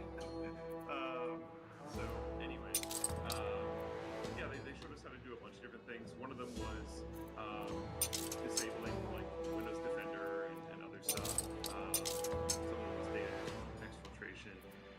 Stuff like the Windows Defender one was pretty obvious if you had access to the computer, it would almost just be easier to just do it yourself. You would have to have access to the computer, and the person would have to not be able to see their screen for it to really get violent.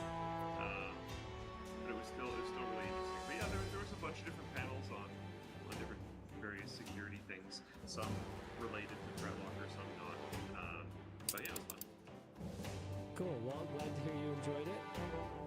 I just had the screen melting prank video playing for the peeps watching. Oh, nice. Oh my goodness. This used to be my workstation. So Luke was sitting in my desk here. This was my workstation. I forget. Flagship at your service. But I had a magnetic Sharpie marker, or magnetic dry erase marker. This was where one of our play buttons was stored. This is actually... Before you expand again, remember what we said, all right? Yeah, nice rig. I'm confident it's ready to go. I grew an still have this empire keyboard. from nothing too Wait. dearie. Yeah. Oh, I'm back to I'm back to this Wow, keyboard. I have was you using got a some big 915 ones for a while. Back to the 710. Let's go. Yeah, the house was definitely a time. All right. Glad to hear you're enjoying the trip. Mod makers, rejoice! Valve releases the full Team Fortress 2. Wait, no, that can't be right. Yeah, no, that's real. That's real. That's why I wanted that included. The TF2 There's a SDK rat in your has laundry. arrived, adding all the Team Fortress 2 client and server game code. This will allow content creators to build completely new games based on Competitors are now TF2. at war. They can change, extend, or rewrite TF2, making anything from small tweaks to complete conversions possible. Now, the catch is that it is licensed to users on a non-commercial basis, meaning that any mod created using the SDK must be free, and any content Your in those willow mods may must yet be free. offer shelter. But holy crap, is this ever cool? Competitors are now Super at cool, war. Yeah, 100%. I mean, is there anything else? Is there anything else to say about this other than I can't wait for some of the wild TF2 mods that are going to exist in the coming years? I mean, a lot of people in the chat, and I saw a lot of this online when this was first announced as well. But fortunately or unfortunately, this will probably mean that there will be community fixes for things that have been broken for a long time. Yeah, it's kind of crappy We that can Valve finally get our won't fix update. it. Looking at how big the TF2 player base is even now, I do suspect there will be cool derivative game stuff happening. So that's cool. What's the like Steam active users TF2? Let's see. On our way. Apparently, they recently actually fixed the hacker problem. I thought it was a bot problem, though. It was both, yeah. Oh, all right. Yeah, cool. I don't know if you're gonna quote unquote fix the hacker problem in a shooter game. I don't think I believe that at all. But maybe they made it a little bit not as bad. Our discussion question is, was TF2 better before or after hats and alt weapons became a thing? And I feel like this is going to be a heated conversation because I know I'm extremely passionate about this subject. I definitely do actually, but I think you and I think potentially all three of us are gonna end up on the wrong side of history here. I'm assuming all three of us are gonna say before the hats. Oh, 100%. It destroyed the balance of the game. It was so finely, perfectly balanced. And then all of a sudden, you don't know if the scout has a friggin' baseball bat or the fly swatter or whatever the crap they have, and it's like, well, now hold on just a gosh darn second here, and it turns into instead of being simple to pick up, impossible to master, which is the mark of any great game, it became flipping impenetrable to pick up because I had no idea unless I had them or I spent hours researching what was out there. I had no idea what kind of bullshit like weapons Was a my jolly, opponents were gonna jolly have. surprise. So knowing the counters is no longer intuitive. Poll. They want a poll. Floatplane chat wants a poll. Yeah, because like as far as my understanding goes, the like new age TF2 players think it's like way better the way that it is now. But they've never played it I think the way that it I think was. no, some of them have. Something's missing. I don't know. I have a There's very hard. definitely people still playing now that have played forever and they prefer the current version of the game because they see the old version as like not having legs on it. I don't know. They wouldn't have wanted to play it this whole time, basically. I mean, Yeah, I'm not saying I agree with them. To be clear, I'm just. There are people that are on the other side. I'm gonna vote before hats. Oh, I'm always busy, Duck. I'm The glad field you don't played tend hats itself. Crazy. I almost immediately stopped playing when me too. the hat nonsense I showed up. genuinely played it a lot. I really enjoyed. I have a bunch of screenshots on my my old pictures folder of like my dad and I playing back in the day and stuff like that. Like I used to play all the time. It was a game that I found you could jump to a lobby. It was a server based game, right? So 80% one thing that I before really hats. liked about that is you can play with anybody you want. You can play with a huge range of skill levels and still have fun. Yeah. And I don't know. Yeah, it's not even close. It's about 80% before hats. It's like, and it's like, look, I understand people's desire for mixing things up and variety and all of that, especially if it's a game that you play all the time. But I also think there's an argument to be made for respecting a balanced game. Like if you, like I would never tell someone, no, you're not allowed to play chess where pawns can move backwards and the queen has like a Mario stomp ability where when she lands on a space it kills everything, you know, 1 square radius around her. Like, sure, make your own rules. What do you think about Fisher Random? You know Fisher Random? No. So Fisher Random chess is like regaining popularity. That's referred to as chess 960. But it's a variant of chess where the starting position of the pieces in the back rank is ranked. Oh, I see. The reason why that's becoming popular right now is with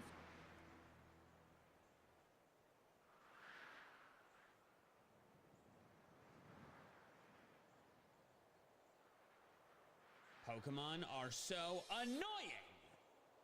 Well, some of them are. These are 12 of the most annoying Pokemon to deal with when playing through a Pokemon game. This list is in no particular order, except for the very last one, which is definitely the most annoying. Those of you younger viewers who've only played newer Pokemon games like Sword and Shield or Scarlet and Violet probably don't find wild Pokemon very annoying. What's the big deal? Just go around them. But those of you closer to my age, with sage wisdom of years gone by, likely recall the dark places and the wet places. Hard work's paying. Caves and bodies of water. I am talking about cave and surf Pokemon. Most entries will be broader categories like this, but I'll provide specific examples. Unlike dry outdoor routes, every tile of caves or water is a potential encounter spot, so you are constantly being mobbed by wild battles you don't care to participate in. Zubat, What brings you here, Geodude, Master? Tentacool, and Wingull have earned places in the annoying Pokemon Hall of Fame because you're trying to just get somewhere, then diddle diddle diddle diddle you hear the Pokemon cry, you run away, take 3 more steps, diddle diddle diddle diddle It's so irritating. Repels, of course, solve this problem, assuming you have high enough level Pokemon, but early to mid-game, you may not be able to afford them. And then when they run out, you have to stop what you're doing and go into your bag and use another, assuming you're playing before they added the Repel Run Out, would you like to use another feature? Once the games went 3D, they seemed to scale back the frequency of random cave and water encounters, at least from my own impression. And of course, now Pokemon games mostly don't have random encounters at all. But if you go back to 2D, pack repels. That's not to say the newest Pokemon games are completely free from annoying wild Pokemon, though. Sure, most of the time, if you don't want to battle wild Pokemon, you don't have to. But Scarlet and Violet have one glaring It's our exception. human rights. Or should I say, vaulting exception. That being Veluza. Originally, this entry was going to be wild Pokemon that chase you, like Sneasel or Sharpedo in Scarlet and Violet. But Veluza is so much worse that it had to have this entry to itself. This stupid fish is outrageously aggressive and fast. If it sees you, it gives chase at blinding speed. Stores are inundated. Forcing you to dodge not only it, but the crowds of other Pokemon in the water. And then if it does catch you, which it likely will, you're pretty much forced to knock it out. That's because in Scarlet and Violet, running from a Pokemon does not make it disappear. So if you flee from the Veluza, it'll simply start chasing you again. And the final reason Veluza is worse than other chasing Pokemon is because of where it is. It's all over the west coast of Paldea, but the primary place it ruins your day is Casaroya Lake, the aquatic lag tree If it's a I never thought lockout, of a we've a good line right to on a know name the like I did for dispute. thicket. But if you have one, let me know in the comments. Casseroya Lake, to this day, runs infuriatingly slower than other parts of the Hold the map. machines! So when a Veluza catches you, the whole process of killing it and leveling up your team becomes even more annoying because it takes more time than it should. If you value your sanity, pretend you're in Jaws and stay out of the water. It's not just Pokemon that won't leave you alone that can be annoying, though. Oddly, the opposite can also be a pain. Pokemon that flee are not very fun to try to catch. There are three main examples of this that I'm going to cover. The first is Abra. In most games, Wild Abra only know Teleport, so if you don't catch it on the first turn, throwing a Pokeball while it's at full health, it will teleport and be gone forever. Okay, yes, there are ways to stop it, like putting it to sleep, but that's still risky, and you may not have the resources to do that. Most of the time you're catching an Abra, you have 2 or fewer gym badges. The next example is roaming legendaries. There have been many over the years, and because they flee at the end of the first turn, in general the mechanics have changed, so there have been times where they've fled soon. They become the de facto use your Master Ball Pokemon. It's kind of annoying, but it's way worse in games that have multiple roaming legends, like Platinum, which has 5. You can only throw your Master Ball at one of them. This forces you to chase the other Pokemon all over the region and try to catch them with specific strategies to prevent them from fleeing. It's a huge pain. The final example of fleeing Pokemon is in Legends Arceus. Arceus. If there's a Pokemon you want to catch, let's say a shiny, you have a pretty good chance of doing that if the Pokemon is aggressive or neutral. You can do so out of battle, even when it notices you, but if that goes poorly, you can enter battle and try to catch it more traditionally. But some Pokemon run away when spotted, vaporizing into a puff of smoke if they get too far away. Even if you enter battle with them, they can run away and fully disappear. This is super annoying when trying to catch the Pokemon in general, but can be devastating if it's a shiny. I am less scared of trying to catch a shiny alpha than I am of a shiny tiny little baby. So pro tip, if you hear the shiny noise, immediately save your game. It might respawn if you fail it. And speaking of that, I really miss that noise. My first shiny in Legends Arceus was a I'd never Carnivine put a that I only halfpenny found on it. because I heard the noise when flying overhead. It was so exciting, and I would have carried on and missed it otherwise. That noise has helped me find several shinies that I otherwise would not have noticed. And then they removed it. In Scarlet and Violet, wild shiny Pokemon just look different. They do not sparkle nor make a noise when they appear. This sucks. So I am naming shiny Pokemon in Scarlet and Violet as the next annoying Pokemon on this list. If you haven't shiny hunted in these games, let me walk you through why it's so annoying. Because there is no audible marker, you are forced to stare at the screen non-stop. No less than keeping we your camera deserve. on a swivel and giving yourself an eye strain headache. You can't run too fast or you'll breeze right past one. If the shiny is a very different color, you might be fine, but if it looks really similar to the normal color, like Slowpoke or Paldean Tauros, you have to closely inspect every one. You can use auto battles, sure, they won't kill a shiny, so you can clear out the normal ones, but that's still an extra step. This all makes the process a lot more stressful and less fun than it was in Legends. Now, I know there are some explanations out there for why they removed the sound. Something about, like, it has to do with the way Pokemon spawn, like there's too many and they despawn too quick, so you'd hear the noise and then the Pokemon despawns before you can see it. Something like that, but I don't care. Spawn the Pokemon better. It worked in Legends Arceus. Why didn't you just do it the same in Scarlet and Violet? I do want to give a kudos to those of you who do shiny hunt regularly, because I simply do not have the patience for it, especially in a game where I can't even look at a YouTube video on my other monitor. And if this video's on your other monitor right now, or maybe a TV in the background, hey, look at me, hello, you, hey, hi. I don't have anything to say, just wanted more attention. The last few entries have focused on wild Pokemon, so let's shift gears to trainer Pokemon. Years ago, I coined the phrase, if it's not 100% accurate, it's 50% accurate, to express my dismay toward Pokemon moves that had any chance to miss. Few things feel worse than doing nothing on your turn, so I am using the 100% accurate move almost every time. So when the enemy Pokemon makes it people so celebrate none of my your moves leadership. are 100% accurate, I want to pull my hair out. Pokemon have two ways of lowering their chances of being hit, boosting their evasion or lowering the opponent's accuracy. If your Pokemon has its accuracy lowered, switching out just clears that problem. But if the enemy Pokemon boosts its evasion with moves like Double Team or Minimize, or an ability like Sand Veil, you're likely stuck with it, thus making this entry evasiveness boosting Pokemon. Now, there are ways around this infuriating strategy.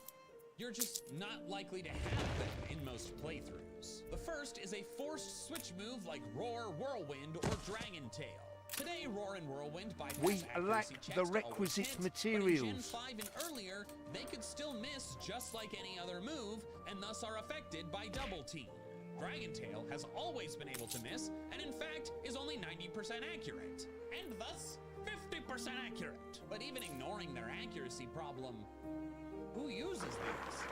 Like Dragon Tail does damage.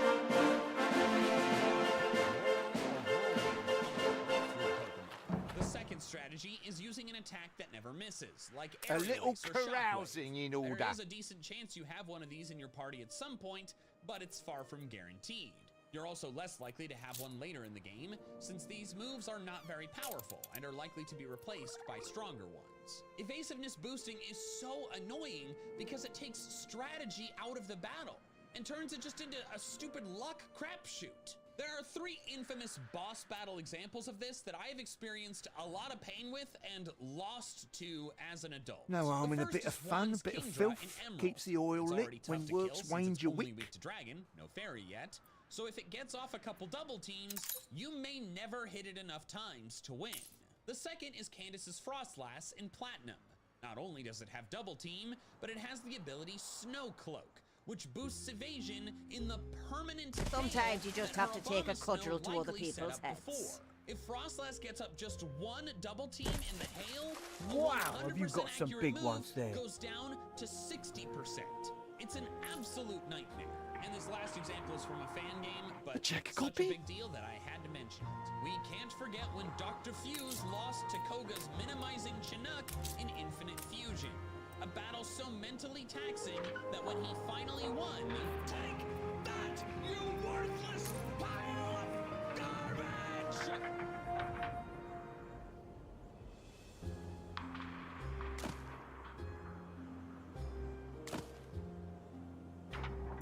Should probably take a break for the day.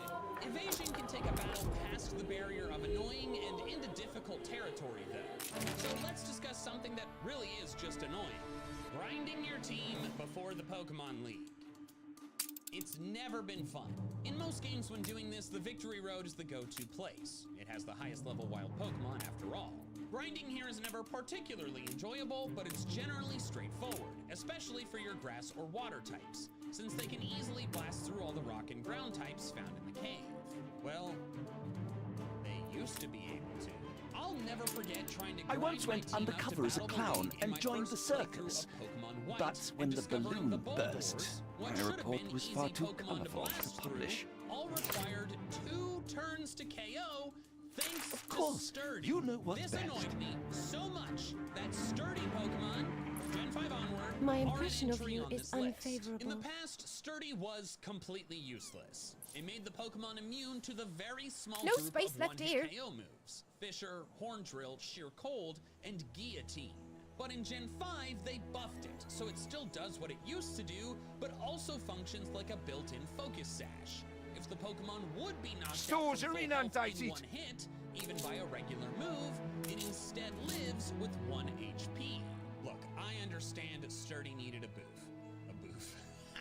Look, I understand that Sturdy needed a buff. It was genuinely terrible before, but this buff has personally annoyed me.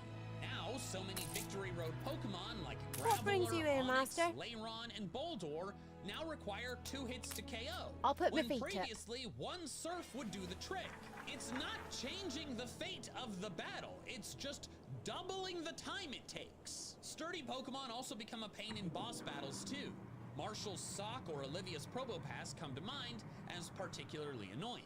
You could argue this is more difficult than annoying, but considering these Elite Four members and their full restores, you could end up having to land a hit strong enough to one-shot Like 4 Metal times plows change to things, I'll actually grant beat it. the Pokemon. But for better No Sturdy, or for worse. and they're not so darn annoying. Sturdy's a more modern annoyance, so let's go back and cover one that's old. I won't spend too much time on this since I discussed it in my 12 broken battle mechanics that I'm glad are dead video, but this one is just so annoying that I have to discuss it again.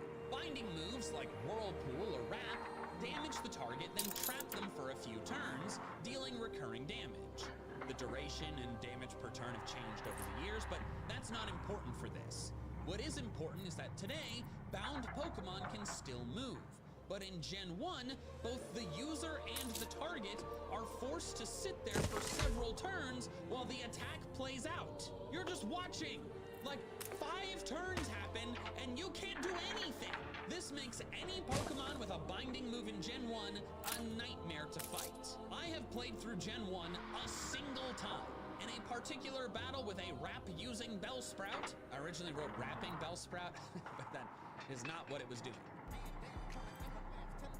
Scarred me so badly that I still shudder when I think about it to this day. It took like 10 times longer than any battle should. Thank Arceus they fixed that quickly in Gen 2. Speaking of being trapped in battle, there are other ways that can happen. You can use moves like Block or Mean Look, and of course there are abilities that do this too.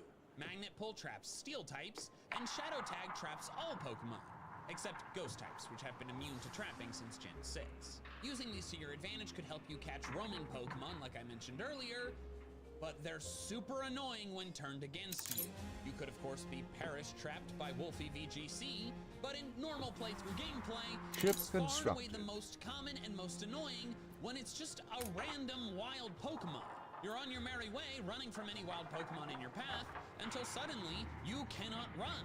This entry is not about the trapping methods I've already mentioned though.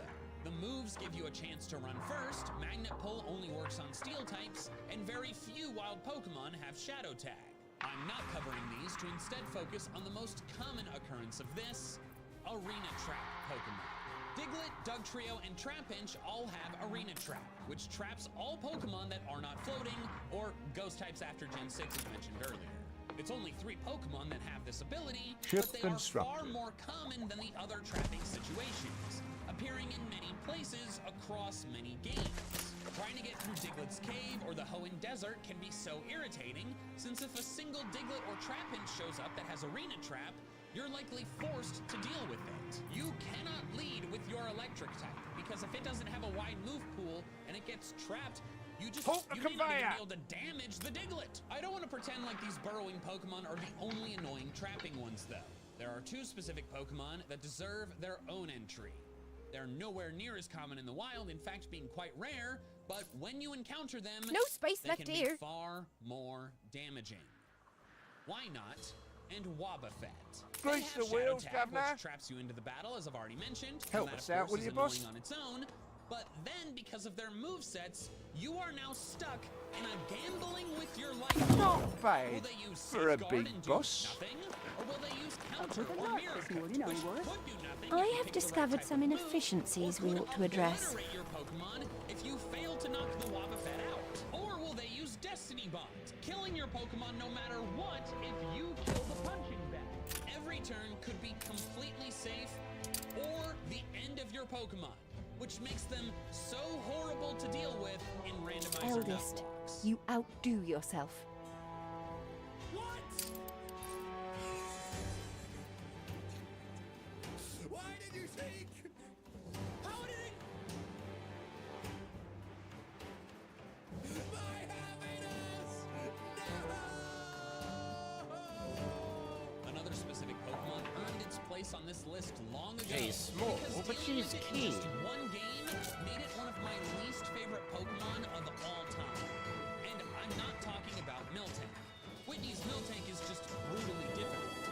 This Pokemon is more of a nuisance, a constantly reappearing one. That Pokemon is Watchog in Unova. The first Watchog you encounter in Black and White is Lenora. Stations. Hypnosis can completely lose you the battle if it lands, and it can still do a ton of damage with Retaliate too. This battle made me start to dislike Watchog, but it was after this battle when it really drove me nuts. Watchog's Gen 5 level up moveset has Hypnosis, Confuse Ray, and Super Fang all in succession. any Watchog you fight will have all 3 of these extremely annoying moves. Not only could you go to sleep, but you'll get confused while you sleep. So you wake up, hurt yourself, then get put back to sleep. And then on top of that, even if you have a super defensive rock or steel type, its HP gets halved with 1 Super Fang, forcing you to use potions after almost every Watchog fight. You're never gonna lose to it, but fighting it is just so grating. And you're gonna fight it a lot, because plasma grunts love this I'm thing. not sure you're the one to 14 get your grunts mitts have dirty. it before the league. You see this stupid thing so many times, and every time it's a pain. A lot fewer grunts have it in Black 2 and White 2, and it's barely been in any other game since. But in Black and White, do not go through those games without a good fighting type, because otherwise, Watchog is gonna ruin your day. This final entry before the most annoying of all focuses not on wild Pokemon or Pokemon you battle against, it's trainer Pokemon you battle with. Let's see if you're familiar. Does this image trigger any kind of emotion in you? Annoyance, irritation, violent malice? If just seeing this pisses you off, then you know this entry is NPC raid partners. Affection can be timeless. But mostly Martin Solrock. This mostly applies to Sword and Shield. Raids are in Scarlet and Violet, but in my experience, I don't notice bad raid partners as much since everyone is moving at once. But in Sword and Shield, since you all take turns, you can see exactly what your partners are doing. Some are solid, but others are just too weak. Pikachu, Magikarp, and Togepi mostly stink. Sure, they might help, but they die so easily once they use up their focus sashes. So they will often lose you the raid even if your Pokemon stay healthy. It is insane that they let them be partner Pokemon in higher star raids. But Martin's Solrock is on another level of annoying.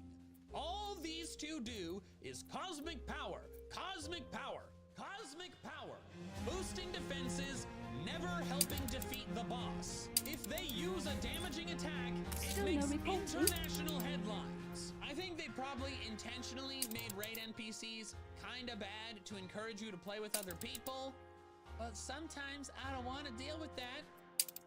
Especially if I'm playing the game years after it was the most recent one. So I'm trying to avoid one hassle, and you stick me with another. An old man and his stupid rock. And now for the final entry, the most annoying kind of Pokemon in my experience. Before I cover it though, if you've watched this far, consider subscribing to the channel. A fire broke It out. seems you don't find me annoying. I hope. Trying to catch legendary I Pokemon could simply is go to always Prince. generally annoying. The chances are just so low for most of them, and thus much of it comes down to luck. But there are things that can make it worse. I already discussed roaming legendaries, but there's another category. Imagine you spend time whittling down a legend's health, maybe all the way to 1 HP using False Swipe. Maybe the legend has good defenses, so it takes quite a while. You're finally ready to just huck Pokeballs until you succeed. I did not think of this And then the sooner. legendary heals itself I see you have back little up. reverence. Legends that heal are by far the most annoying Pokemon to deal with. Here are 3 specific examples, each getting progressively worse. In Gen 3, all 3 members How of the about Weather a cup Trio of will know coffee? rest if You've fought been at level playing for 70. 2 So that's hours. Groudon and Kyogre in postgame Emerald and every Rayquaza fight. This fully heals them and sure, puts them to sleep, but it's only a brief nap of 2 turns. Now you might be thinking, oh, just stall out Rest's PP. It only has 5, and you're right, you could stall out its PP, but it does not have 5. It does today, but until Stations. Scarlet and Violet, Rest had 10 PP. So it's gonna take you a while to do that. The next The example fire is Mewtwo left in ruins Gens 1 behind. and 3, plus Lugia and Ho-Oh in Gen 2. They all infuriatingly know Recover, healing up half of their health immediately. Like Rest, you can stall the PP, but Ain't again, perfect, Recover but what only is? has 5 in Gen 9. It had 10 for a while, but in Gens 1 to 3, when these land battles lush occur, and it green. had 20. It would take ages to stall that out. Stores because are inundated. It's 20 turns, but it's not using Recover every time. We're These on two examples are both tenterhooks. super annoying, but in theory, You can stall out the healing moves PP, maybe by using Spite. So No space left it may here. take a while, but you can do it. But this final example, by far the worst type of legendary healing, is the kind that never ends. Kyogre in Alpha Sapphire, Palkia in Shining Pearl, and Tapu Fini in the Alola games all know Aqua Ring. With just one use of the move, they begin to regain 1/16 of their max HP every turn for the rest of the battle. They get harder to catch at the end of every turn. You cannot throw a Pokeball when it has 1 HP unless you do so before the first use of Aqua Ring. Sure, you can use Heal Block, but that only lasts 5 turns. And if you mess up once, Aqua Ring is getting set up. Side note, because I know someone's gonna mention it, Xerneas does have Ingrain when trying to catch it in Sword and Shield, but that's in Dynamax Adventures. So it's affecting the battle when trying to defeat it, but it is not affecting the chance to catch. I chose to make Healing Legends the top spot on this list because the first time I encountered an Aqua Ring Legendary, Tapu Fini in Pokemon Sun, this is how the battle ended. You're terrible. And I am going to now use my Master Ball on you because this is the most annoying battle I've ever had. And there you have it. Can't get more annoying than the most annoying battle I've ever had. Thanks so much for watching, and if you enjoyed, check out my video that I mentioned, 12 broken battle mechanics that I'm glad are dead. There's some really insane stuff in there, and it's absolutely for the best that they are not in the game anymore. New orders?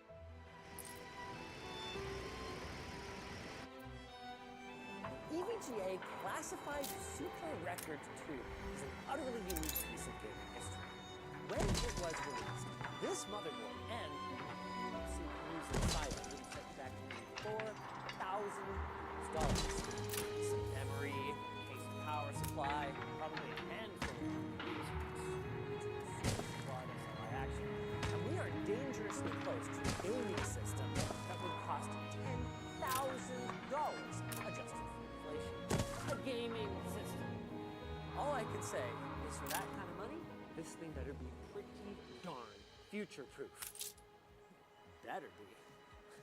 Would you look at the time? It's future o'clock.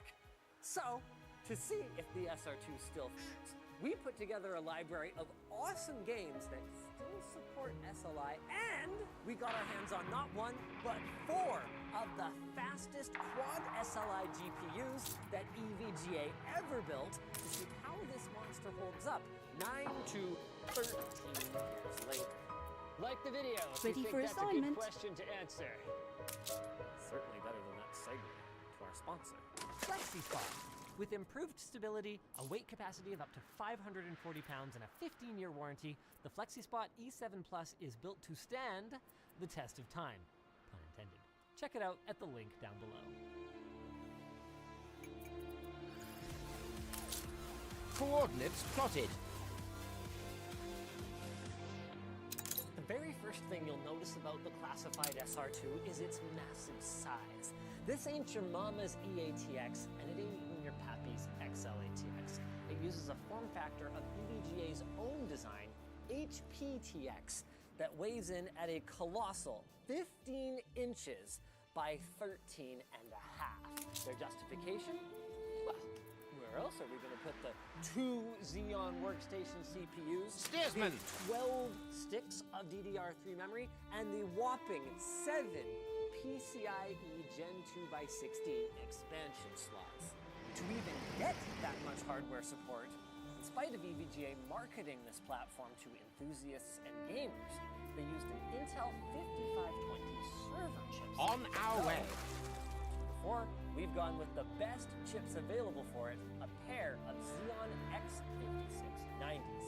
All in, we're talking 24 total threads with 24 megabytes of cache operating at turbo speeds of up to 3.73 gigahertz. And the word on the street is that if you're willing to risk your substantial investment, $60 each, they overclock like wild. Her Majesty leans on me to detain any who defy her sovereign the laws. classified SR2 supports non-ECC RAM, so the same kind you would put in a gaming system rather than a server or a workstation.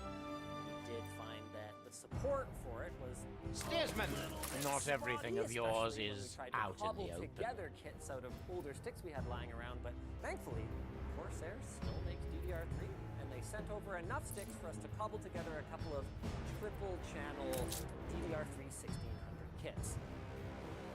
Performance on dual-channel games? We'll tack there in no time. Is it cool? Heck yeah, it is. Is it soft? No. For that, you're going to need a new pole. Steersman! Time to get this Mama Jama installed and,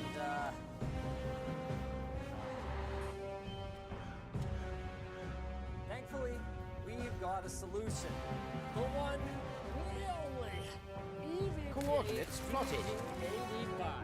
I flipping love this case. It's going to require a little bit of work, but this case unironically holds up extremely well. HDMI pass-through for VR, a built-in rear door for a super clean look, acrylic side panel, and acrylic The fire interior is panel, out of not to mention control. Ample cable management.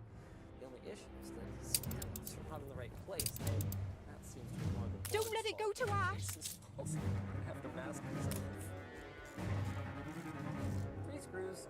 The fire left ruins behind. Doesn't hold up is the storage. Modern NVMe require a UEFI type firmware rather than an older BIOS type firmware. We're taking every care. It ain't got it. There are hacky workarounds involving a bootloader on a SATA device and then handing off to an NVMe device, but for simplicity, we've stuck with tried and true SATA. 2 terabytes for our library of SLI compatible games. Now we need to think about power. If we want to run 1, 2, 4, 9 PCI, that's 1,000 watts right there. And our CPUs are going to draw up to 130 watts each. That's over 1,200 watts. Someone need a power supply. Okay, fine. We're using the EVGA Supernova 1600 T. And the size isn't the only weird thing about this motherboard. I mean, look at all of these extra power connectors. We've got 2 8-pins for the CPUs, and then an additional 3 6-pin PCI Express for auxiliary power for, well, potentially all these devices. That won't be a problem for us, though, because we don't care about cable managing this build. There we go. We chose this particular card because it's a 2-slot variant, so when we need to add 3 more of them, they would actually fit without using risers. Plus, I mean, look, EVGA. You have to go EVGA. We'll tack there in no time. GPU with a 384-bit bus and 6 gigs of memory was only $650. Practically pay that much for a GPU with 6 gigs of memory today. Okay, I mean, not quite. Jeez. Anyway, we're gonna take a baseline with just one of these cards, then we're gonna add some more. She works! It's alive! 2 CPUs, let's go! What better way to try out our sick gaming system than Crysis 2? Considering it's only running at between 60 and 70 FPS at 1440p, I wouldn't say it's running especially well, but that was kind of this game's whole deal. Let's see if our system can handle something more modern. Oh, Cyberpunk. Hold on, it doesn't say play again. I wanted to play the new Crysis, Cyberpunk. The red launcher's crashing even with the legacy patch. That's fine. Let's overlook this thing. I do not remember how to look on this platform. In fairness to me, it's been over 10 years, okay? Let's just try dummy OC.